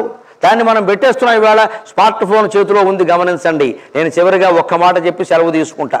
మనిషి కనిపెట్టిన విషయాల్లో 3 అద్భుతాలు ఉన్నాయి, 3 దౌర్భాగ్యాలు కూడా ఉన్నాయి. అద్భుతాలు 3 ఏమిటంటే, 1 నిప్పు, 2 చక్రం, 3 కంప్యూటర్. ఈ 3 అద్భుతాలండి మనిషి కనిపెట్టినవి. నిప్పు కనిపెట్టడం వల్ల పచ్చి మాంసం తినే మానవుడు పరిపక్వం చేసిన ఆహారం తినడానికి అలవాటు పడ్డాడు. నాగరికత మారిపోయింది. దాంతో రకరకాల రుసులు, తీపి, కారం, చేదు, ఉప్పు, పులుపు అన్ని దాంతో పుట్టాయి. ఉగాది పండుగ దాంతో వచ్చింది. చక్రం కనిపెట్టాక మొత్తం పారిశ్రామికవేత్తలందరూ వచ్చారండి, పరిశ్రమలు ఏర్పడ్డాయి. చక్రం లేకపోతే బండి లేదు, ఏ వాహనం లేదు, కారు లేదు, లారీ లేదు, 2 బండి కూడా లేదు, ఏ పరిశ్రమ లేదు. కంప్యూటర్ కనిపెట్టాక మొత్తం అంతా, ఈ మొత్తం నడిపించే విధానం అంతా కంప్యూటర్ ద్వారా నడుస్తుంది. అలాగే మనిషి కనిపెట్టిన వాటిల్లో 3 దారుణమైన విషయాలు ఏమిటంటే, 1 తుపాకీ. తుపాకీ కనిపెట్టాక ప్రపంచం నాశనమైంది. దూరం నుంచి చంపేస్తున్నాడు, చాటు నుంచి చంపేస్తున్నాడు. శ్రీరాముడు ధర్మం కోసం దుర్మార్గుడైన వాళ్ళని చాటు నుంచి సంహరిస్తే దానికి ఇప్పటికి మేము జవాబు చెప్పలేకపోతున్నాం. వాలివద్ద ధర్మమా? వాలివద్ద ప్రతివాడు అడిగే ధర్మ సందేహం ఇదే. చేసిందేమో రాముడు, అడిగేదేమో మమ్మల్ని. మేము అక్కడ చెబుతాం, వీళ్ళు రాముడు అడుక్కొని చెబుతాను. కానీ ఎందుకు చేశారండి? అధర్మం అండి. వాలి మెల్లో రత్నాల హారం వేసుకుని తిరుగుతున్నాడు, మొత్తం దేశంలో అందరినీ చంపాడు ఆయన. అటువంటి వాడు వదిలిపెడతారా? చాటుని చంప వాలి రా, I want to kill you అంటే వస్తాడా? వాడుకున్న వరం ఏంటంటే, రత్నాల హారం వాడి మెడలో ఉన్నంత వరకు శ్రీరాముడు కాదమ్మా, శ్రీ మహావిష్ణువు వచ్చి ఎదురుగా ఉన్న బలం పోతుంది, ఏం చేయలేరు అక్కడ. అటువంటి వాడిని అలాగే చంపాలి. జైషీ మహమ్మద్ మీద బాలాకోట్లో దాడులు చేశారంటే రహస్యంగా చేశారు కాబట్టి. కానీ పాకిస్తాన్ ప్రధానమంత్రికి ఫోన్ చేసి రేపొద్దున శుభలేఖ 10-20 గంటలకు దాడులు చేస్తున్నాం, దైవజ్ఞులు నిర్ణయించిన ముహూర్తానికి మా దళపతి చంద్ర తాంబూలాలు స్వీకరించండి అంటే కుదురుతుందా? దాడి చేసేవాడు రహస్యంగానే చేయాలండి. ఎదురుగా ఎలా చేస్తారండి? అది యుద్ధం కాదండి. వాడికి రాముడు జరిగిన దాడి, ఉగ్రవాది మీద దాడి. రాముడు చేశాడు దాన్ని. దానికి ఎప్పటికి జవాబు చెప్పుకోలేక వస్తున్నాం. కానీ ఆ రోజుల్లో ఎదురుగా ఉండి చేసే యుద్ధాలు తుపాకీ కనిపెట్టాక, తుపాకీ ఎప్పుడు చాటు నుంచేనండి. ఎదురుగా దాన్ని నిలబడి పేల్చుకున్నాం. దీపావళి తుపాకు లేట్ ఇక్కడ పేల్చుకోవడానికి, చాటు నుంచే పేలుస్తాడు. అంటే చాటు నుంచి యుద్ధం చేయడం, మనిషిని మోసం చేయడం అలవాటైంది. జంతువులు మొత్తం, ఏనుగులు, సింహాలు, పులులు చచ్చిపోయి వాళ్ళ పర్యావరణం పాడవుతుందంటే తుపాకీ కారణం. చాటుగా చంపేస్తున్నాడు, ఎదురుగా పెడితే వాడినే చంపేస్తుంది. ఇది ఆ తుపాకీ కనిపెట్టడం ఒక దౌర్భాగ్యం. 2వ దౌర్భాగ్యం, బాంబు కనిపెట్టాడు. తుపాకీ అంటే పట్టుకోవాలి, ఇలా పట్టుకోవాలి, ట్రిగ్గర్ మీద వేలెట్టారు, నొగ్గాలి. సరిగ్గా నొక్కకపోతే ఇటువైపు వెళ్తుంది, వీడిపోతాడు. ఇటువైపు వెళ్తుంది, వీడిపోతాడు. అందుకని సరిగ్గా నొక్కాలి. బాంబు కనిపెట్టాక ఏమైంది? వాడు పాకిస్తాన్లో ఉండి కనిపెట్టి వేస్తాడు, ఇక్కడ కూడా పోతాడు, దూరం నుంచి వేసరచ్చు. అది దౌర్భాగ్యం. 3వ దౌర్భాగ్యం ఏమిటో తెలిసి మీరు మరోలా అనుకోవద్దు. తుపాకీ కంటే, బాంబు కంటే దారుణమైంది స్మార్ట్ ఫోన్ కనిపెట్టాడు మనిషి. ఇది బాంబు కంటే దారుణం. ఇక్కడ ఒక క్లిక్తో ఏమైనా చేయొచ్చు, ఎవరి జీవితాన్నైనా బయట పెట్టచ్చు, ఎవరినైనా అల్లరిపాలు చేసేయచ్చు, నీ ఇష్టం వచ్చిన కామెంట్లన్నీ రాసేయచ్చు. మొత్తం నీ చేతిలో ఉంది. ఫేస్బుక్ పేరు మీద, ట్విట్టర్ పేరు మీద, వాట్సాప్ పేరు మీద మొత్తం నీ చేతిలో ఉంది. ఇవాళ మాబోటిగాళ్ళ జీవితాలు కూడా మొత్తం పిల్లల చేతుల్లో గడిపోయాయి. వాళ్ళు ఏం పెడతారో తెలియదు, ఏం మాట్లాడతారో తెలియదు. ఇంత ప్రసంగం నేను ఆకలి వేళ 12:30కి భోజనం చేసే అలవాటు నాకు. రాత్రి నేను భోజనం మానేసి 10 ఏళ్ళు అయింది. 2 అరటిపళ్ళు తిని పడుకుంటా. రాత్రి రైల్లో కూడా అరటిపళ్ళు తిన్నా. అయినా సరే నాకు ఆకలి వేస్తున్నా సరే నేను ఇచ్చిన మాట ప్రకారం నేను మాట్లాడాలని వారు సమయం అడిగి వారు 1 గంట వరకు అని చెబితేనే నేను మాట్లాడుతున్నానమ్మా, నా ధర్మం నేను చూస్తున్నా. ఇది కూడా నచ్చకపోతే ఒకడు ఏం చేస్తాడు, వాట్సాప్లో పెట్టేసి ఓ పెద్ద మనిషి వచ్చి సుత్తి కొట్టాడని పెడతాడు అక్కడ అని నా నెత్తి మీద సుత్తి బొమ్మ వేస్తాడు. అది ఒక 100 మంది చూస్తారు. వెంటనే వాడికి టీవీ వాడికి కాలక్షేపం కదా, గరికపాటి వారు అనంతపురంలో సుత్తి కొట్టాడు, దాని మీద 3 బోడిగుళ్ళు పిలిచి చర్చ పెడతాడు. వాడికి సరదా, వాడికి టీఆర్పీ కావాలి, గరికపాటి చర్చ, సుత్తి అని 2 బట్టతళ్ళు 3 బోడిగుళ్ళు పిలుస్తాడు. వాళ్ళంతా కూర్చొని చర్చిస్తారు. ఆయన ఎప్పుడూ అంతేనండి అంటాడు. వాడు మొత్తం నేను చేసింది అంతా పోయింది ఇక్కడ. ఇంత పెద్ద ప్రవచనం లేకపోతే ఇంత సాహిత్యం, ఇంత విజ్ఞానం ఒక కామెంట్ మీద ఆధారపడి పోతుందా? అంటే నేను నేర్చుకున్నది ఏమిటంటే, నా తల్లి నేర్పింది, ఎవరి వ్యాఖ్యానాలు నన్ను ప్రశంసించినవి, విమర్శించినవి ఏవి నేను పట్టించుకోను, మొత్తం తీసి పారాయి. నేను ఏం మాట్లాడానో నాకు తెలుసు. నేను కిందికి దిగ్గానే ఎప్పుడు నా అవధానంగానే, నా ప్రసంగంగానే ఎలా ఉందని ఎవరిని అడగల. ఎలా ఉందో నా అంతరాత్మ నాకు చెబుతోంది. నేను అడగాల్సిన పని లేదు. ఎవరన్నా వచ్చి నాకు బాగులేదని చెబితే కూడా మొహమ్మద్ చెబితే అలా మొహమ్మద్ చెప్పకూడదని నేనే చెప్పేస్తా. నీకు బాగుపోతే అలా చెప్పకూడదు, ఫోన్ చేసి చెప్పు. మంచి ఉంటే మైకులో చెప్పాలి, చెడు ఉంటే చెవిలో చెప్పాలి. మంచి ఉంటే మైకులో చెప్పాలి, చెడు ఉంటే చెవిలో చెప్పాలి. బాగులేదన్నమాట ఎప్పుడు కూడా మనం ఆయనకు ఫోన్ చేసి, ఏమండి మీరు చాలా బాగా చెప్పారు కానీ ఇది ఏదో బాగుంటాడు సరి చేసుకుంటాను తప్పనిసరిగా. నువ్వు 10 మందిలో నా దగ్గరికి వచ్చి బాగులేదన్నావు అనుకో, ఒక్కడ కొట్టేస్తాను వెంటనే గొడవ వదిలిపోయింది. నువ్వు బాగులేదు నువ్వే అంటావు, నాకు బాగులేదు ఈ మాట అంటాను నేను. ఏం చేస్తావు వెంటనే? అలా ఎప్పుడు చేయకూడదు, మర్యాద కాదు. ఇష్టం వచ్చిన కామెంట్స్ అని అందులో పెట్టకూడదు. ఇవాళ మొత్తం లోకమైపోయిన అందరి జీవితాలు కూడా. అందుకని స్మార్ట్ ఫోన్ని ఎలా వినియోగించాలో చూడండి, కానీ బాగా వినియోగపడుతుంది. నిన్నటి ఉదాహరణ చెప్పి నేను సెలవు తీసుకుంటా. ఒక విదేశంలో టర్కీ ఇటలీలో 51 మంది పిల్లలు ఉండే స్కూల్ బస్సుని పెట్రోల్ పోసి అంటించే ప్రయత్నం చేశాడు ఒక తీవ్రవాది. మొత్తం 51 మందిని కాపాడింది smart phone, only smart phone. ఎలాగో తెలుసు, ఇటలీలో ఒక జాతీయ వ్యతిరేకవాదం ఒకటి ఉందండి అక్కడ. దక్షిణాఫ్రికా వాడు వాళ్ళని వీళ్ళు చేరనివ్వట్లేదని వాడికి కోపం ఉంది. వాడు స్కూల్ బస్సు డ్రైవర్గా పనిచేస్తున్నాడు. బస్సులో 50 మంది పిల్లలు ఎక్కితే ఆ బస్సు తీసుకుని వాడే హైజాక్ చేసి, రోజు ఉండే డ్రైవరే, జీతం తీసుకున్నాడు. 20 ఏళ్ళుగా ఇటలీలో ఉంటున్నాడు. ఇటలీ పౌరసత్వం ఉంది ఆయనకి. నమ్ముతారు కదండి. ఇంకా తీసుకెళ్ళిపోయి మూలకి తీసుకెళ్ళి మొత్తం ఇగో కట్టి బారేశారు వేళ్లతో. ఇప్పుడు పెట్రోల్ పోస్తున్నాడు, పిల్లల మీద పెట్రోల్ పోసాడు, బస్సు మీద పెట్రోల్ పోసాడు. వాడి దగ్గర లైటర్ ఉంది, అంటించబోతూ ఉంటే మొత్తం సెల్ ఫోన్లన్నీ ముందే లాక్కున్నాడండి. ఒక పిల్ల చాలా తెలివిగా 4వ తరగతి చదివే అమ్మాయి వాడికి అందకుండా సెల్ ఫోన్ ఎక్కడో పెట్టేసిందండి. చావు తెలివి అంటారు దాన్నే. అది ఆ పిల్ల నెమ్మదిగా వీడు అంటించబోతూ ఉంటే నెమ్మదిగా ఫోన్ తీసి ఓ నొక్కి వాళ్ళ నాన్నకి చెప్పిందండి, మేమంతా బర్న్ అయిపోతున్నాం డాడీ అని. వెంటనే ఇటలీ కాబట్టి ఇండియాలో అయితే కష్టం అమ్మా, వాళ్ళు పోలీస్ స్టేషన్లో చెప్పారు. వెంటనే 30 మంది పోలీసులు స్పాట్లోకి వచ్చారు. మొత్తం బస్సు చుట్టూ మోగారు. వాడు భయపడ్డాడు, కంగారు పడ్డాడు. వాడు కంగారుని ఆసరాగా తీసుకున్నారు, వాడిని కిందికి లాగారు, అరెస్ట్ చేశారు. మొత్తం పిల్లల్ని రక్షించారమ్మా. బస్సు కాలిపోయింది కానీ పిల్లలు మొత్తం బతికారు. Only because of smart phone and cell phone. అదొక్కడ ఆ పిల్ల చేతిలో ఉంది. వెంటనే అటువంటి దానికి ఉపయోగించాలి. అంతేగాని ఐ లవ్ యూలు చెప్పడానికి, పేడముద్దలు పూయడానికి కాదు ఉపయోగించాలి, దానికి ఉపయోగించాలి.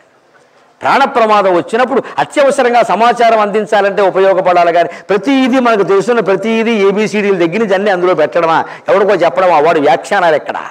ఆత్మవిశ్వాసం, పరమాత్మ విశ్వాసంతో మనం ఉండాలి. ఆ ఆత్మవిశ్వాసాన్ని, పరమాత్మ విశ్వాసాన్ని కలిగించడానికి జగత్తంతటా JNTU అనంతపురం యొక్క ప్రతిభను వ్యాపింపజేయడానికి ఈయన ప్రసంగం ఏమాత్రం ఉపయోగపడినా నేను ధన్యుణ్ణి. నాకు ఈ 4 మాటలు నేర్పిన మా అమ్మ ధన్యురాలు. స్వస్తి.